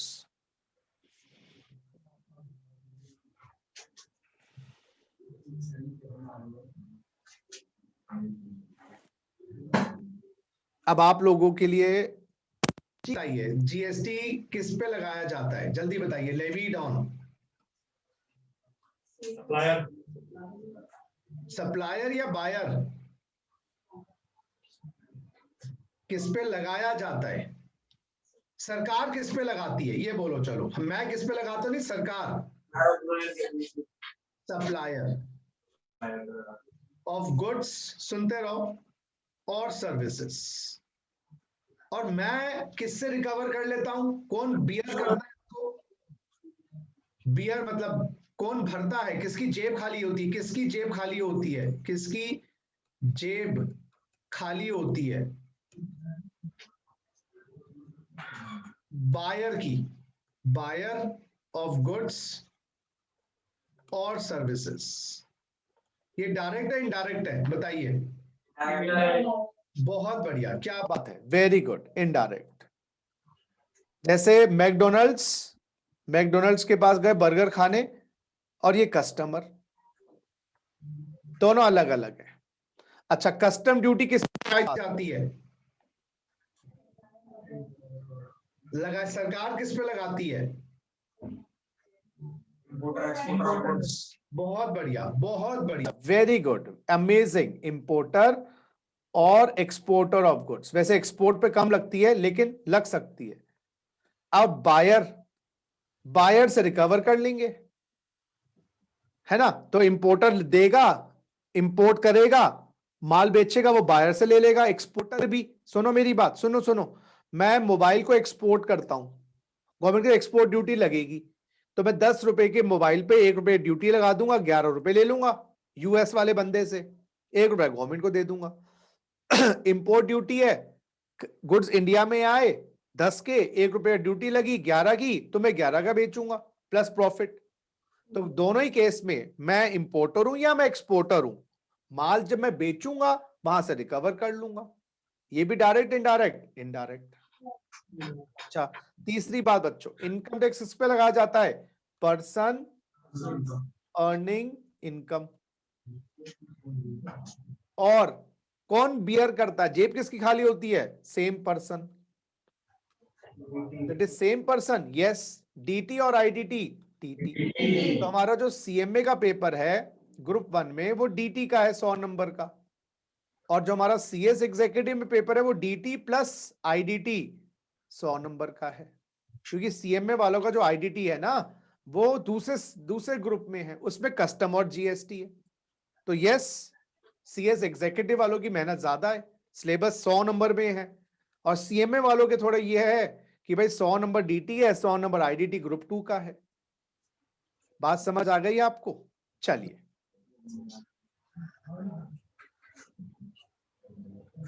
आइए जी, ये तो मैंने बता ही दिया, income tax, custom duty central government, GST central और स्टेट, ये मैं आपको पहले आंसर लिखवा दिया। अब बहुत इंपॉर्टेंट बात, इनकम टैक्स को पढ़ने के लिए क्या क्या चीजें चाहिए होती है, लिखिए जरा। What is required to study income tax in India? लिखिए बच्चों, प्यारे प्यारे बच्चों, इनकम टैक्स को पढ़ने के लिए क्या क्या चाहिए। वो टीचर और इंस्टीट्यूट, कोचिंग इंस्टीट्यूट, उनकी बातें नहीं कर रहा। इनकम टैक्स में अगर नॉलेज लेनी है तो क्या करना पड़ेगा? तो what is required to study income tax in India, लिखिए please, what is required to study income tax. Income tax से शुरू करूंगा तो इनकम टैक्स की बात करूंगा। What is required to study income tax in India. ये जी 4 चीजें इनकम टैक्स पढ़ने के लिए चाहिए, लिखिए। Income tax act 61, income tax rules 62, circulars clarifications from CBDT, और चौथी मेरे प्यारे बच्चों जुडिशियल डिसीजंस। यही आप मुझसे सुनेंगे 4 चीजें। Income tax act 61, income tax rule 62, circulars clarifications from CBDT और जुडिशियल डिसीजंस। लिखिए जरा, लिखिए। Income tax act 61, income tax rule 62, circulars clarification from CBDT, yes my dear friends, और जुडिशियल डिसीजंस। यहां तक पूछना है तो पूछिए, पहले मैं आपको 2 मिनट का टाइम दे रहा हूं, प्लीज पूछिए।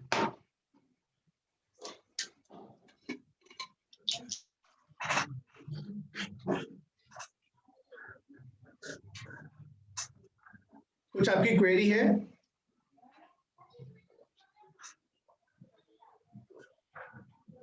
Any query, doubt?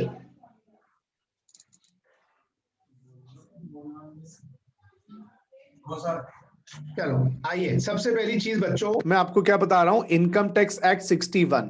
ये देखो जी, इस टाइप की बुक होती है। पहले बिल आया होगा, फिर वो लोकसभा में रखा गया होगा, फिर राज्यसभा में गया होगा, और फिर प्रेसिडेंट ने साइन कर दिया होगा, फिर वो बन गई होगी इनकम टैक्स एक्ट 61। ये इनकम टैक्स 61 देश में एप्लीकेबल हो गई थी 1/4/1962 से, applicable in India. Yes my dear friends, 1 अप्रैल 1962 से एप्लीकेबल इन इंडिया है।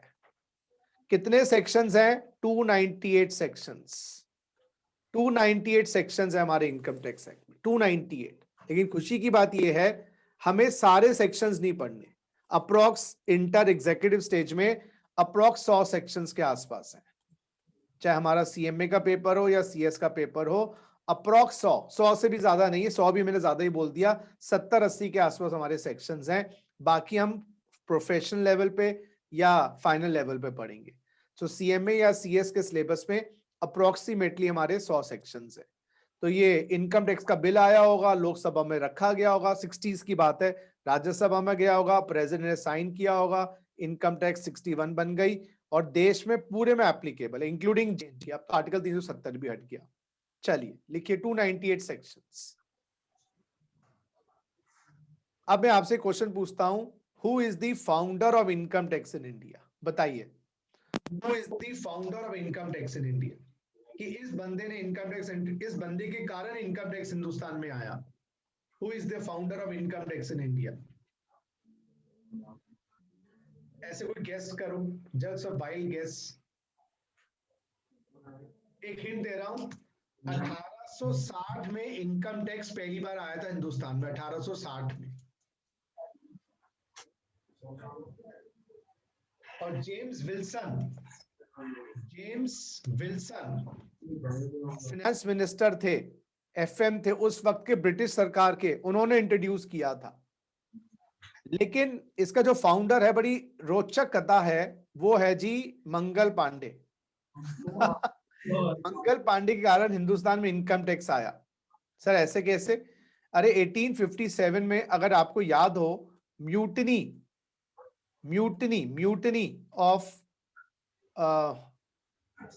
अगेंस्ट ब्रिटिश गवर्नमेंट, म्यूटिनी समझो, विद्रोह 1857 में हुआ था सबसे पहली बार। गांधी जी तो ऑब्वियसली बाद में आए पिक्चर में। तो सबसे पहला बंदा जिसने विद्रोह की अग्नि हमारे देश में जलाई थी, तो वो था मंगल पांडे। उसने अंग्रेज सरकार के अगेंस्ट बिगुल बजा दिया था कि भाई तुम हटो। और गवर्नमेंट को चाहिए था पैसा, क्योंकि पूरे इंडिया में लोग रेस्टलेस, इम्पेशेंट हो रहे थे, क्योंकि ब्रिटिश सरकार ने शायद 200 साल के आसपास इंडिया में रूल किया है, शायद लगभग 200 या 150 साल ऐसा कुछ है, उन्होंने रूल किया है हमारे देश के अंदर। जहां तक मतलब इतनी तो हिस्ट्री मुझे पता नहीं है, करेक्ट में अगर आप रॉन्ग हो तो प्लीज मुझे बता दीजिएगा, मैं रॉन्ग हो तो उन्होंने पहली बार अंग्रेज सरकार के अगेंस्ट विद्रोह किया था। अब क्या होता है, जब विद्रोह होता है तो सोल्जर्स चाहिए, सैनिक ज्यादा होने चाहिए आपके पास, गोलियां बारूद बंदूकें ज्यादा होनी चाहिए, पैसा था नहीं ब्रिटिश गवर्नमेंट के पास। तो जेम्स विल्सन साहब ने, yes my dear friends, James Wilson साहब ने 1860 के अंदर पहली बार इनकम टैक्स हिंदुस्तान में लगाया। यस 1860 के अंदर। ये ऐसे है जी, history of income tax acts. पहली इनकम टैक्स एक्ट 1860 में आई, दूसरी इनकम टैक्स एक्ट 1886 में आई, तीसरी इनकम टैक्स एक्ट 1919 में आई, फिर 1922 में आई, और जो ताजा ताजा एक्ट आप पढ़ते हो, जो मैं पढ़ाऊंगा, वो है 1961, जब इसका नाम है इनकम टैक्स एक्ट 1961। ये वाली जी एक्ट आपको पढ़नी है, income tax act 61। This act you need to study, income tax act 1961। तो ये पांचवी एक्ट है जो पास हुई है, और आपको भी ये आगे खुशी होगी, गवर्नमेंट अब 1961 एक्ट को भी रिप्लेस करने वाली है। अभी नहीं, अभी तो कमिटी के पास गई है बात, 4 से 5 साल लगेंगे। जैसे कंपनीज एक्ट 56 रिप्लेस हो गया, कंपनीज एक्ट 13 आ गया बच्चों, उसी वैसे ही 50 साल पुराना एक्ट हो गया था, ये हमारा 60-70 साल पुराना, 60 साल पुराना एक्ट है, ये भी रिप्लेस होगा। तो 1860 में आया, 1886 में आया, 1919 में आया, 1922 में आई एक्ट, और फिर एक्ट आ गए 1961। मेरा क्वेश्चन ये, हम 1961 वाली एक्ट पढ़ रहे हैं जिसके 60 साल लगभग हो चुके हैं, तो क्या एक्ट आउटडेटेड नहीं हो गई होगी? सर हाँ। तो फिर इसमें एनुअल चेंजेस कैसे आती हैं? एनुअल चेंजेस कैसे आती हैं? क्या 60 साल पुरानी वाली एक्ट पढ़ेंगे? बताइएगा दोस्तों। बिल्कुल सही आपने बोला, जरा लिखिए, method of making changes in the income tax act. बहुत बढ़िया, लिखिए, method of making changes in the income tax act. My dear friends, this act, which is 60 years old, every year it gets amended. Yes, so write down method of making changes in the income tax act, and answer is changes in the income tax act are brought about by annual amendments. बिल्कुल सही, किसी ने बोला amendments आती हैं, annual amendments और ordinances. Write down. अब मेरा क्वेश्चन आप बच्चों से, एनुअल अमेंडमेंट्स कैसे आती है? Only one child should speak at a time. Annual amendments कैसे आती है?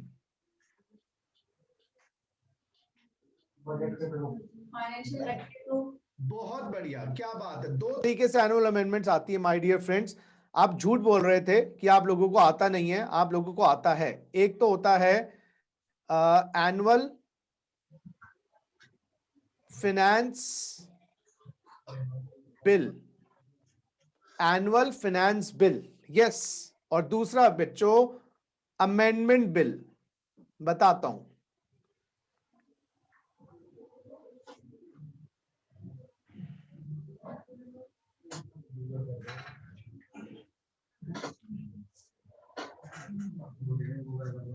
Just a second friends.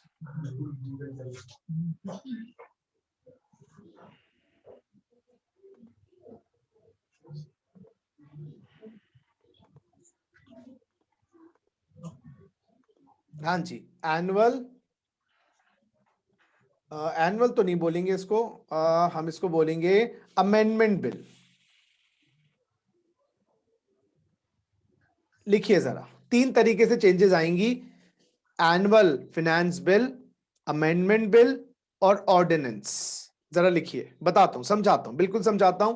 तो हर साल जो चेपी कहूंगा मैं उसको, पतंग उड़ाते हैं ना, ये आपकी पतंग है ना, और पतंग में कुछ अगर फट जाए तो वहां पर हम चेपी लगा देते हैं।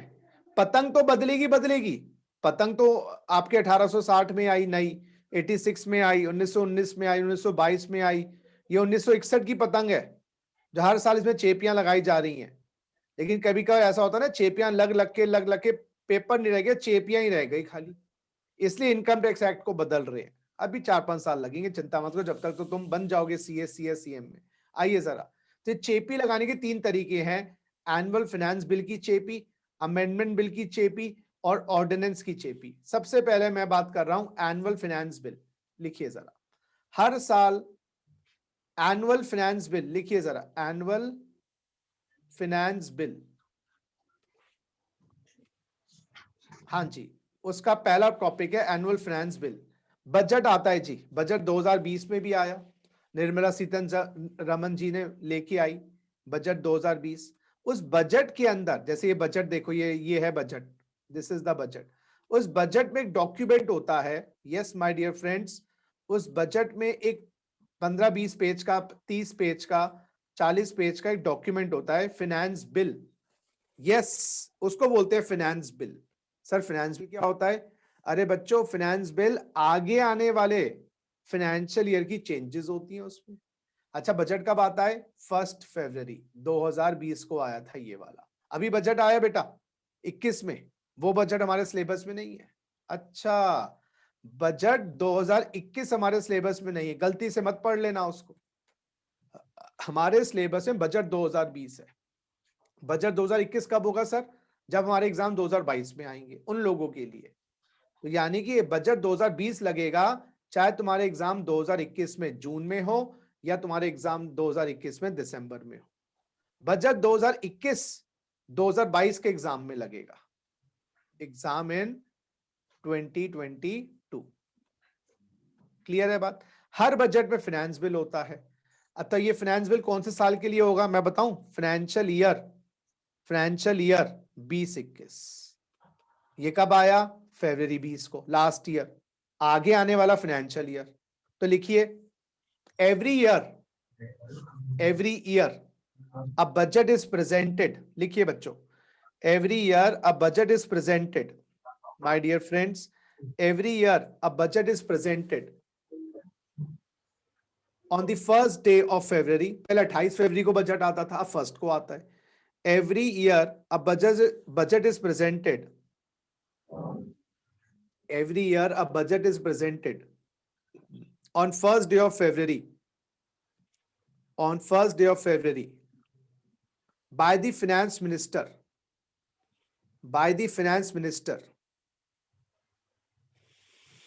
in parliament,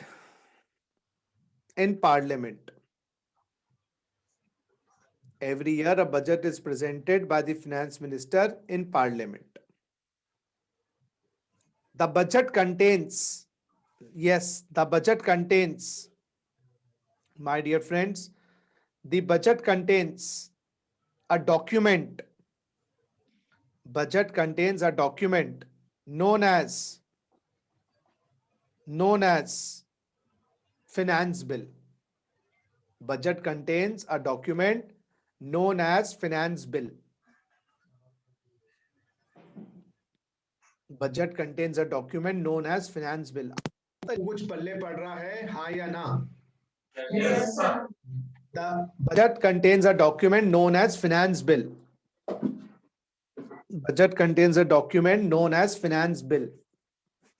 आगे लिखिए, the finance bill contains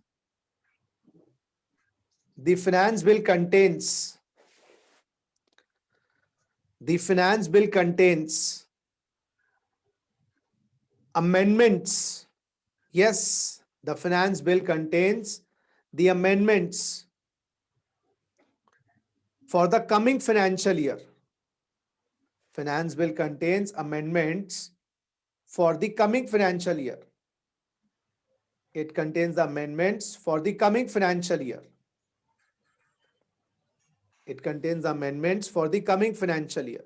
For example, finance bill.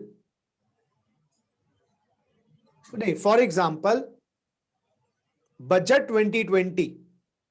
For example, budget 2020. Budget 2020 contains finance bill 2020. Budget 2020 contains finance bill 2020. And finance bill 2020, yes my dear friends, finance bill 2020 contains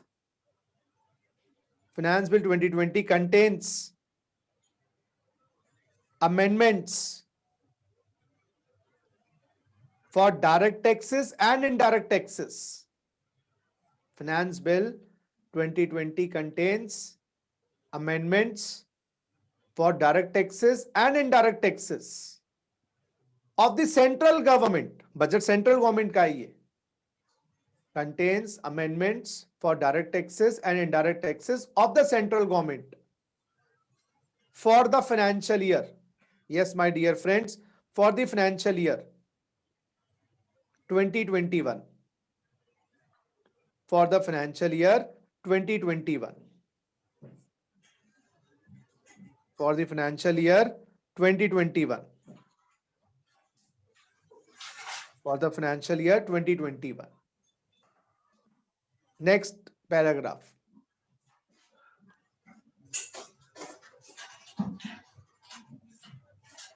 It is discussed and voted. Next line. It is discussed and voted in the Lok Sabha. It is discussed and voted in the Lok Sabha. It is discussed and voted in the Lok Sabha.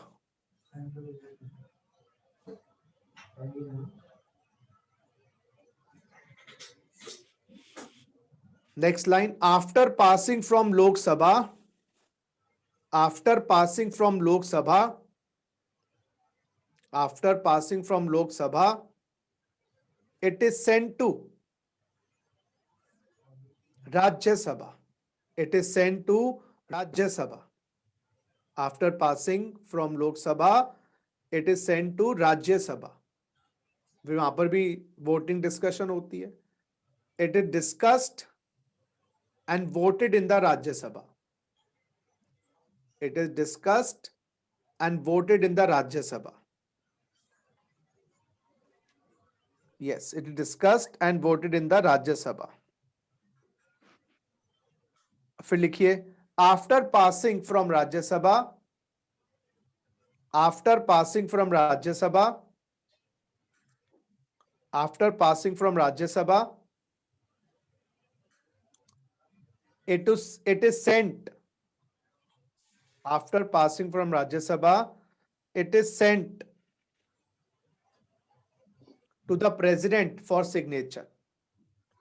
It is sent to the President for signature. It is sent to the President for signature. It is sent to the President for signature.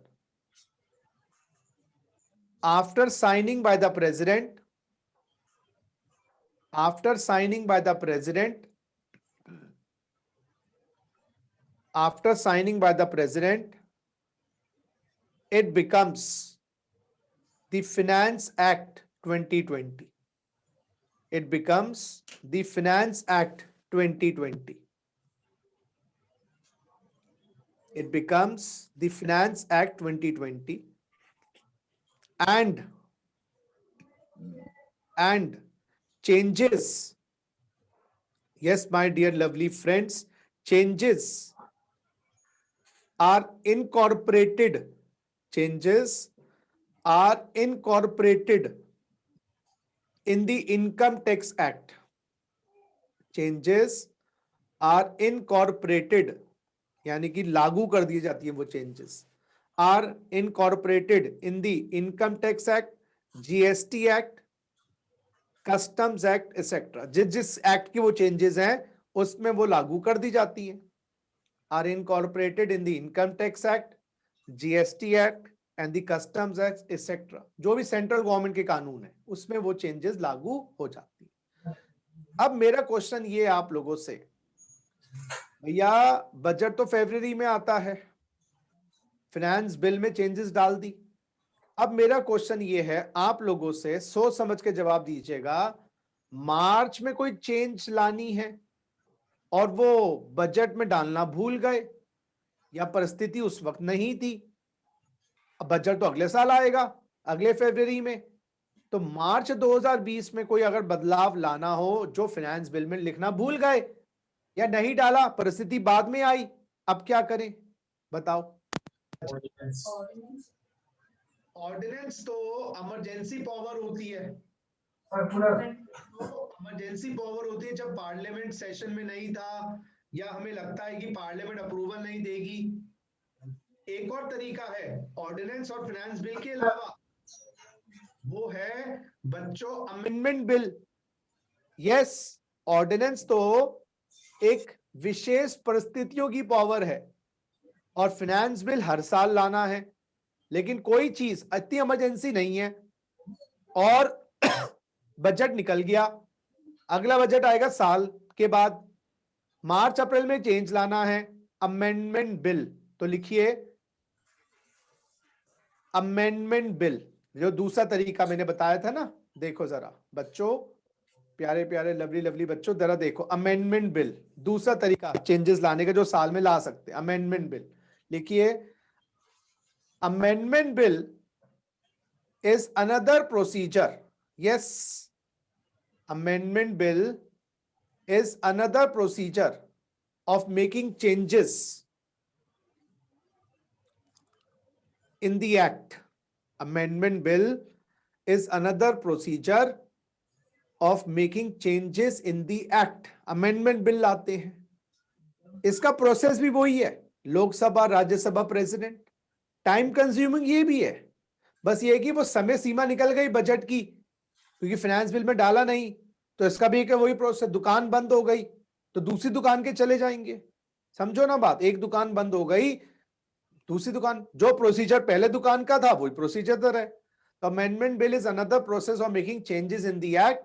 Again the process of passing is the same as the process of the finance bill. तो लिखिए the process of passing the amendment bill, the process of passing the amendment bill is same like passing the finance bill.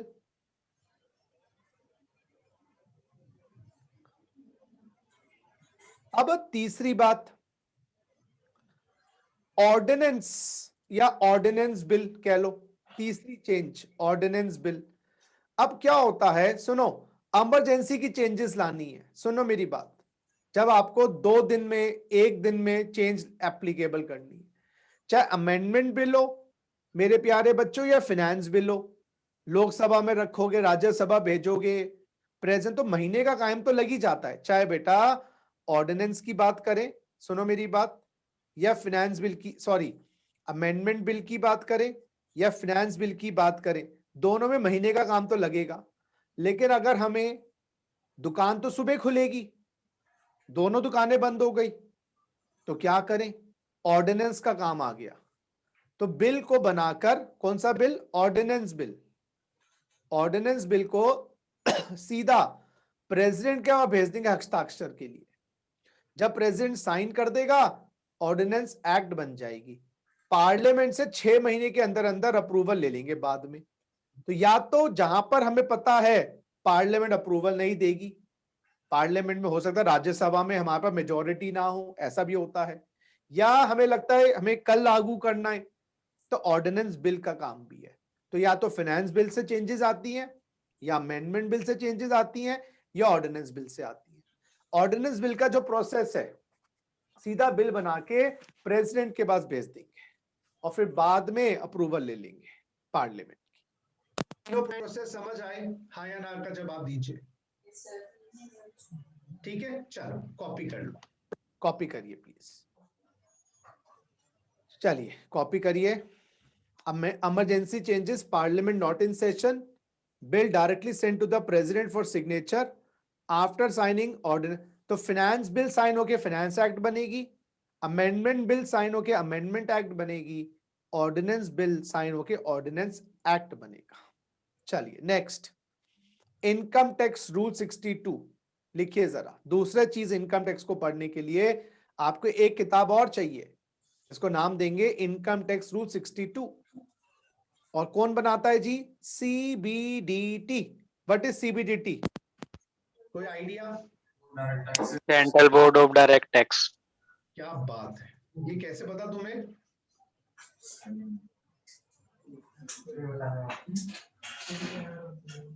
How do you know this?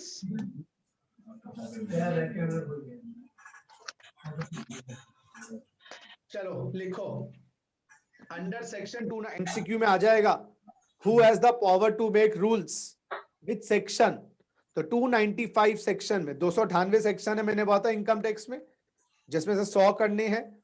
तो 295 section में लिखा है CBDT has the power to make rules for proper implementation of the income tax act. अब मैं आप लोगों से पूछता हूं, रूल्स क्या होते हैं? What are rules?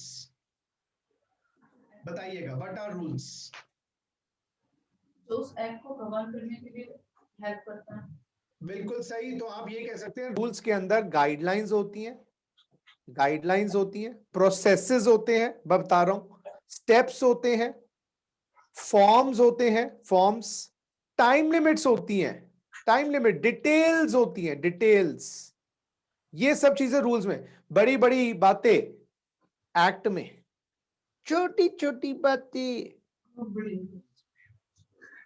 Sir rule क्यों बनाते हैं? फिर सारी एक्ट में क्यों नहीं डालते थे बताओ? ये guideline, process, steps, forms, time limits, details act में क्यों नहीं डालते थे? रूल्स क्यों बनाते हैं?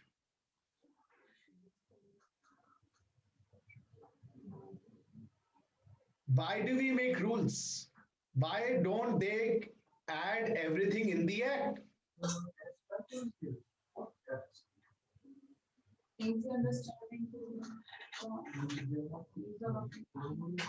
Why do government make rules? Act में डाल दो सारी बातें।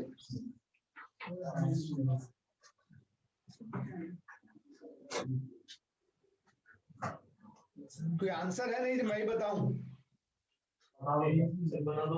अब सुनो, एक्ट को बदलने के लिए पापड़ बेलने पड़ते हैं। पापड़ बेलने का मतलब बिल लाना पड़ेगा, finance bill, amendment bill, ordinance bill. लेकिन रूल्स को लिए no bill is required. Rules को बनाने के लिए बिल नहीं लाना, गवर्नमेंट ऑर्डर पास करके रूल्स बना देगी, खत्म। तो चेंजेस अगर रूल में लाने हैं तो पार्लियामेंट की अप्रूवल नहीं चाहिए। पार्लियामेंट में रूल बना के खाली कॉपी रख देते हैं, बस दिखा देते हैं। रूल्स को चेंज करने के लिए, रूल्स को बनाने के लिए पार्लियामेंट की अप्रूवल नहीं चाहिए। इसको सेकेंडरी लेजिस्लेशन कहते हैं, रूल्स को, my dear friends, secondary legislation, secondary legislation, secondary legislation, indirect manner of making law rules में। और रूल्स के लिए पार्लियामेंट की अप्रूवल नहीं चाहिए।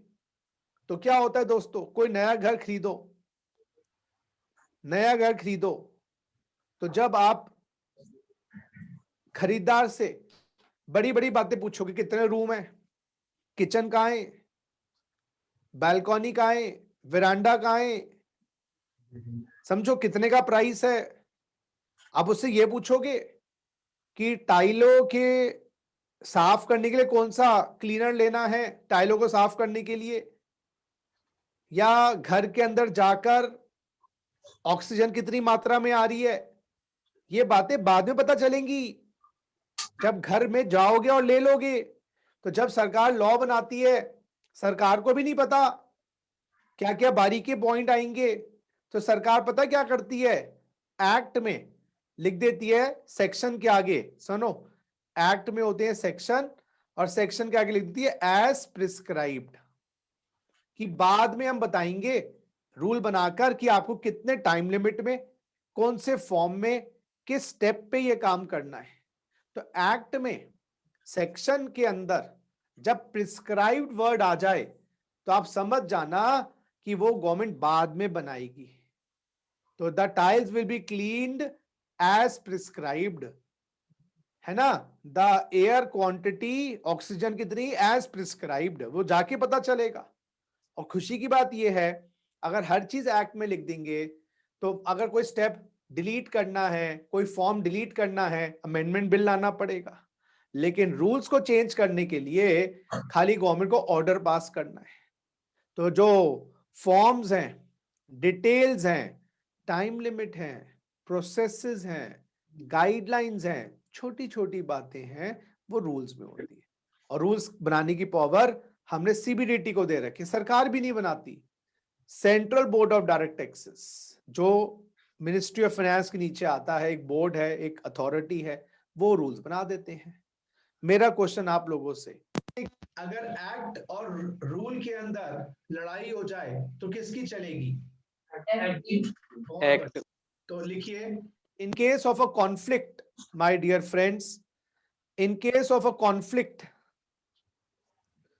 लिखिए बच्चों, in case of a conflict between act and a rule, लिखिए बच्चों, in case of a conflict between act and a rule, in case of a conflict between act and a rule,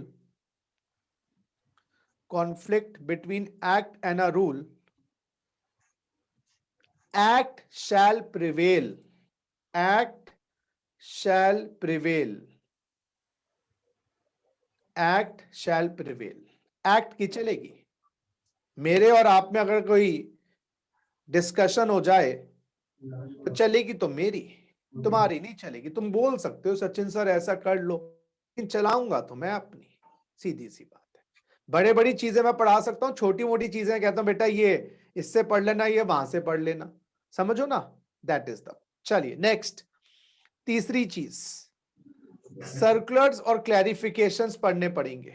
yes, जैसे लड़की की आंखें बाहर आ गई हैं, ऐसे कभी कभार सरकार कोई नया सेक्शन लाती है, न्यू अमेंडमेंट आती है, सुनो मेरी बात, या न्यू सेक्शन आता है, तो हमें उसकी समझ नहीं होती कि भाई ये किसके लिए आया है, कोई डाउट आ रहा है, कोई क्लैरिफिकेशन चाहिए, तो हम professionals central board of direct tax को लिखते हैं कि क्लियर करो बात, क्लियर करो, हमें बताओ ये क्या चीज है। तो central board of direct taxes 119 section के अंतर्गत सर्कुलर्स इशू करते हैं। सर्कुलर से क्या होता है, clarify a section, removes confusion. अगर आपको कोई डाउट आता है तो आप मुझे ही पूछोगे ना, सर ये बताना क्या मतलब है आपका, आपने ये बात बताई थी, इसका क्या मतलब है आपका। तो शब्दों के पीछे का जो मतलब है, शब्दों के पीछे का जो मतलब है, या शब्दों को पढ़ना कैसे है, तो बीच बीच में सर्कुलर्स आते हैं जो central board of direct taxes issue करती है। तो लिखिए, सर्कुलर्स और clarifications under section 119 CBDT issue circulars clarifications to clarify a section, to remove a doubt, to remove a doubt. Yes, my dear friends. तो central board of taxes 295 section में rules बनाती हैं और 119 सेक्शन में circular लेके आती हैं।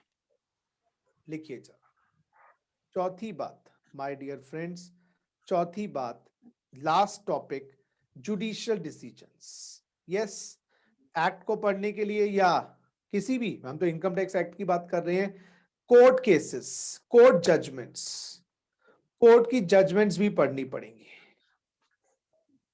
Yes, court judgement से क्या होता है, मैं आपको छोटा सा एग्जांपल देता हूं। लिखिए, कोर्ट जजमेंट्स, जुडिशियल डिसीजंस कह लीजिए या कोर्ट जजमेंट्स कह लीजिए। आइए जरा मैं आपको समझाऊं क्या मतलब है मेरा कोर्ट जजमेंट से। बच्चों, जो आपका इनकम है, आपने दिखाई 10 lakh, ITO income tax officer ने इनकम कर दी 50 लाख। उसने 50 लाख आपकी इनकम क्यों कर दी? हो सकता है आपने अपने खर्चे ज्यादा दिखाए थे, बोगस खर्चे। Yes my dear friends, bogus expenditure, वो पकड़ लिए गए, उसने सबूत मांगा, आप नहीं दे पाए, तो इनकम टैक्स ऑफिसर ने आपकी इनकम इंक्रीज कर दी। मेरा क्वेश्चन आप लोगों से, जब इनकम इंक्रीज हो गई तो टैक्स घटेगा, टैक्स इंक्रीज होगा, आपको मजा आएगा या सजा लगेगी? अच्छा, अब अगर आप जेन्युइन हैं, अगर आप सच हैं कि आपकी इनकम 10 थी, बोगस नहीं है, वो बोगस कह रहा है, इन्फ्लेटेड खर्चे मान रहा है, लेकिन मेरे एक्चुअल में खर्चे हुए हैं। हो सकता है डॉक्यूमेंट खो गए हो मेरे पास, बिल मांग रहा, हो सकता है बच्चे ने बिल फाड़ दिए हो, और आईटीओ कह रहा देखा, मैं कह रहा था गुप्ता जी तुमने नकली खर्चे दिखाए हैं। अब मैं क्या करूं, अब क्या करूं, सुनिए मेरी बात, अब मैं अपील कर सकता हूं, मैं आईटीओ के अगेंस्ट अपील करूंगा। जैसे टीचर ने आपके मार्क्स काट दिए, कम कर दिए, और आपको लग रहा है जानबूझ के उसको कोई वो नाराज है मुझसे, वो जानबूझ के कम कर दिए। तो headmistress, head of the department, principal, vice principal, उनके पास जाके कंप्लेंट करो। तो ऐसे इनकम टैक्स में अगर आईटीओ आपकी बात को ना माने तो आप कंप्लेंट करो आईटीओ की। कहां कंप्लेंट करो? पहली अथॉरिटी सीआईटी अपील, जिसको हम बोलते हैं कमिश्नर अपील्स। कमिश्नर अपील्स के पास जाओ। ये आपके दिल्ली में जैसे सीआर बिल्डिंग है, सेंट्रल रेवेन्यू बिल्डिंग दिल्ली में, आईटीओ पर, आईटीओ सुना होगा दिल्ली में आईटीओ, वहां पर ये सेंट्रल रेवेन्यू बिल्डिंग, यहां पर बैठते हैं जी CIT appeal, central revenue building, CR building. यहां पर इसके नेक्स्ट साइड पे आईसीएसआई की बिल्डिंग भी, आईसीआई का हेड ऑफिस, हमारे आईसीएआई का हेड ऑफिस भी है इसके, इसी बिल्डिंग के कंप्लीट होने के बाद। तो आईटीओ पे दिल्ली की सीआर बिल्डिंग है। यहां पर जाके दिल्ली की बात करें तो दिल्ली की कमिश्नर इधर बैठे हुए मिलेंगे, मिला आना जाके एक बार, हेलो सर, हेलो सर। तो कमिश्नर अपील के बाद जाओ, कमिश्नर अपील के बाद दुखड़ा रो अपना। अब कमिश्नर अपील ने आपकी इनकम, टोटल इनकम बढ़ा दी, उसने कम नहीं करी। उसने कहा ले 60 लाख होनी चाहिए थी भाई, कि उसने तो कम दिखाई है, मैं आपकी इनकम को बढ़ा रहा हूं। क्यों? हो तथ्य होंगे, कोई बिना किसी लॉजिक के वो ये काम नहीं करते। तो हो सकता है आपकी टोटल इनकम 60 लाख कर दी, आपकी टोटल इनकम 60 लाख कर दी। एक सेकंड बच्चों, आपकी टोटल इनकम 60 लाख कर दी। अब मजा आया या और सजा मिली? एक सेकंड बच्चों, प्यारे प्यारे बच्चों, एक सेकंड जी। हाँ जी, अब मजा आया, सजा मिली? जल्दी बताइए। सजा मिली। अब इसके अगेंस्ट भी जा सकते हो बेटा, कोई टेंशन नहीं है। अब आप सीआईटी अपील के अगेंस्ट जाओ दूसरा अथॉरिटी के पास, आईटीएटी, इसका नाम है full form income tax appellate tribunal. Yes, यहां जाओ, income tax appellate tribunal, second authority ITAT. Yes, ये लोधी रोड पे है दिल्ली के। अब कोविड के बाद से ई अपील्स भी फाइल होने लगे, दिल्ली के लोधी रोड पर है। अच्छा, यहां एडवोकेट्स जा सकते हैं, एलएलबी और सीए जा सकते हैं। अभी गवर्नमेंट ने सीएस को और सीएमए को परमिट नहीं किया है यहां पर जाने के लिए। यस, आगे गवर्नमेंट की इंटेंशन तो है कि वो परमिट करें, क्योंकि अकाउंटेंट की डेफिनेशन जो इनकम टैक्स एक्ट में है उसमें सीए और एडवोकेट्स तो हैं, लेकिन सीएमए और सीएस को परमिट नहीं किया, तो यहां पर प्रैक्टिस नहीं कर सकते अभी वो। दो लास्ट ईयर सीएस के प्रेसिडेंट ने गवर्नमेंट को लिखा था कि इनकम टैक्स एक्ट में जो अकाउंटेंट की डेफिनेशन है उसमें ये डाला जाए सीएस को, और सीएमए के प्रेसिडेंट ने लिखा था हमें भी डाला जाए, हम लोग भी आना चाहते हैं, इससे आईटीएटी में प्रैक्टिस करना चाहते हैं, क्लाइंट के केस को लड़ना चाहते हैं। और आईटीएटी ने रिलीफ देते तो बढ़िया, नहीं दिया कोई दिक्कत नहीं, आईटीएटी के अगेंस्ट जाओ हाई कोर्ट। दिल्ली की बात करें दिल्ली हाई कोर्ट, यूपी की बात है यूपी हाई कोर्ट, और हाई कोर्ट ने भी अगर रिलीफ नहीं दिया, अब आप जाओ सुप्रीम कोर्ट। अब आप जाओ सुप्रीम कोर्ट, और सुप्रीम कोर्ट ने रिलीफ दे दिया तो बढ़िया, नहीं दिया तो आप ये गाना गाना, दिल के अरमा आंसुओं में, क्योंकि सुप्रीम कोर्ट से बड़ा हिंदुस्तान में कोई अथॉरिटी नहीं है। Thank you. सो कहने का मतलब क्या हुआ, आज हमने क्या किया, जरा बुनियादी बातों पे आपने आज डिस्कशन करी, क्योंकि this was your first class, you didn't know अभी तक इनकम टैक्स के बारे में। आज जो हमने किया एक बार रिवाइज करेंगे। मेरे साथ मैं स्क्रीन पे आ रहा हूं, इसको आपने कॉपी कर लिया होगा, मैं आ रहा हूं स्क्रीन पर। हाँ जी बच्चों, एक सेकंड मेरे प्यारे बच्चों।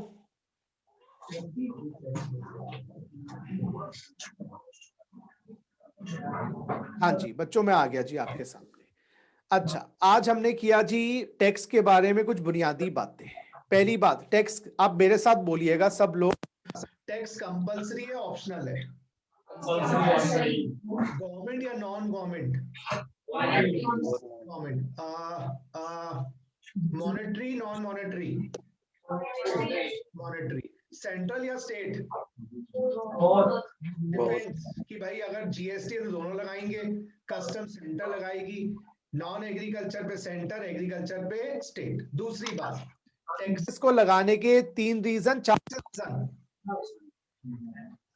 चार रीजन। पहला revenue, repricing, Redistribution, representation.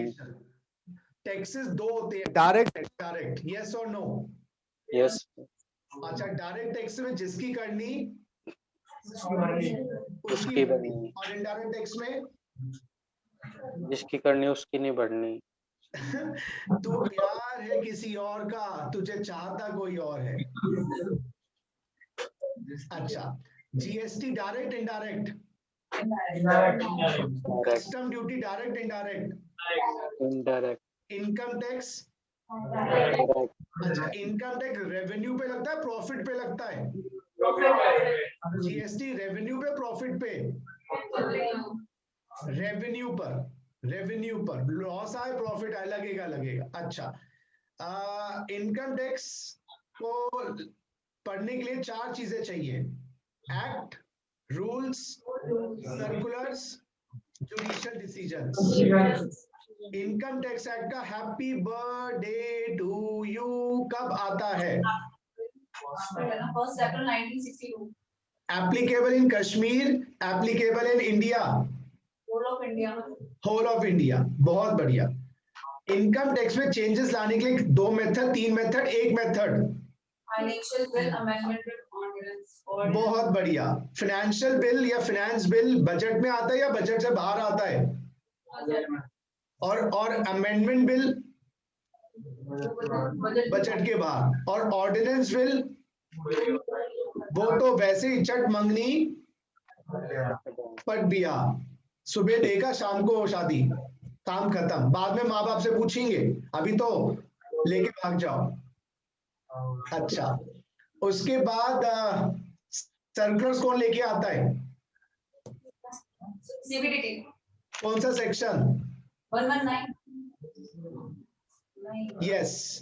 Rules कौन बनाता है? रूल्स, रूल्स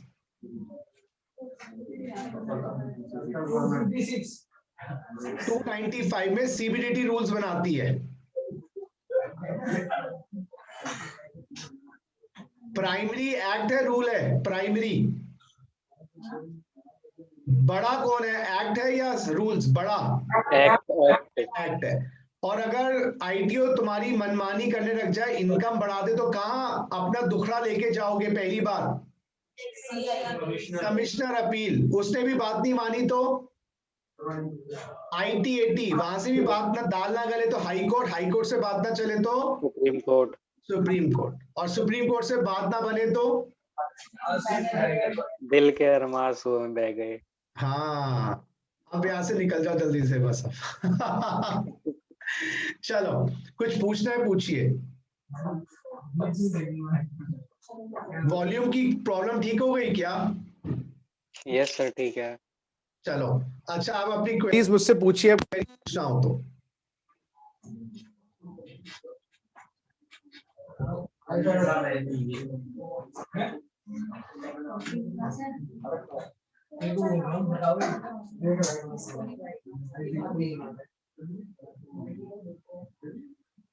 कोई डाउट, शंका, कंफ्यूजन?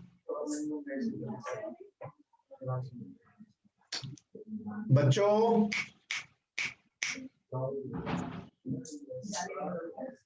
कोई क्वेरी है? नहीं, फिनिश। चलो, टेक केयर, मिलते हैं फिर अगली क्लास में। Bye, love you all.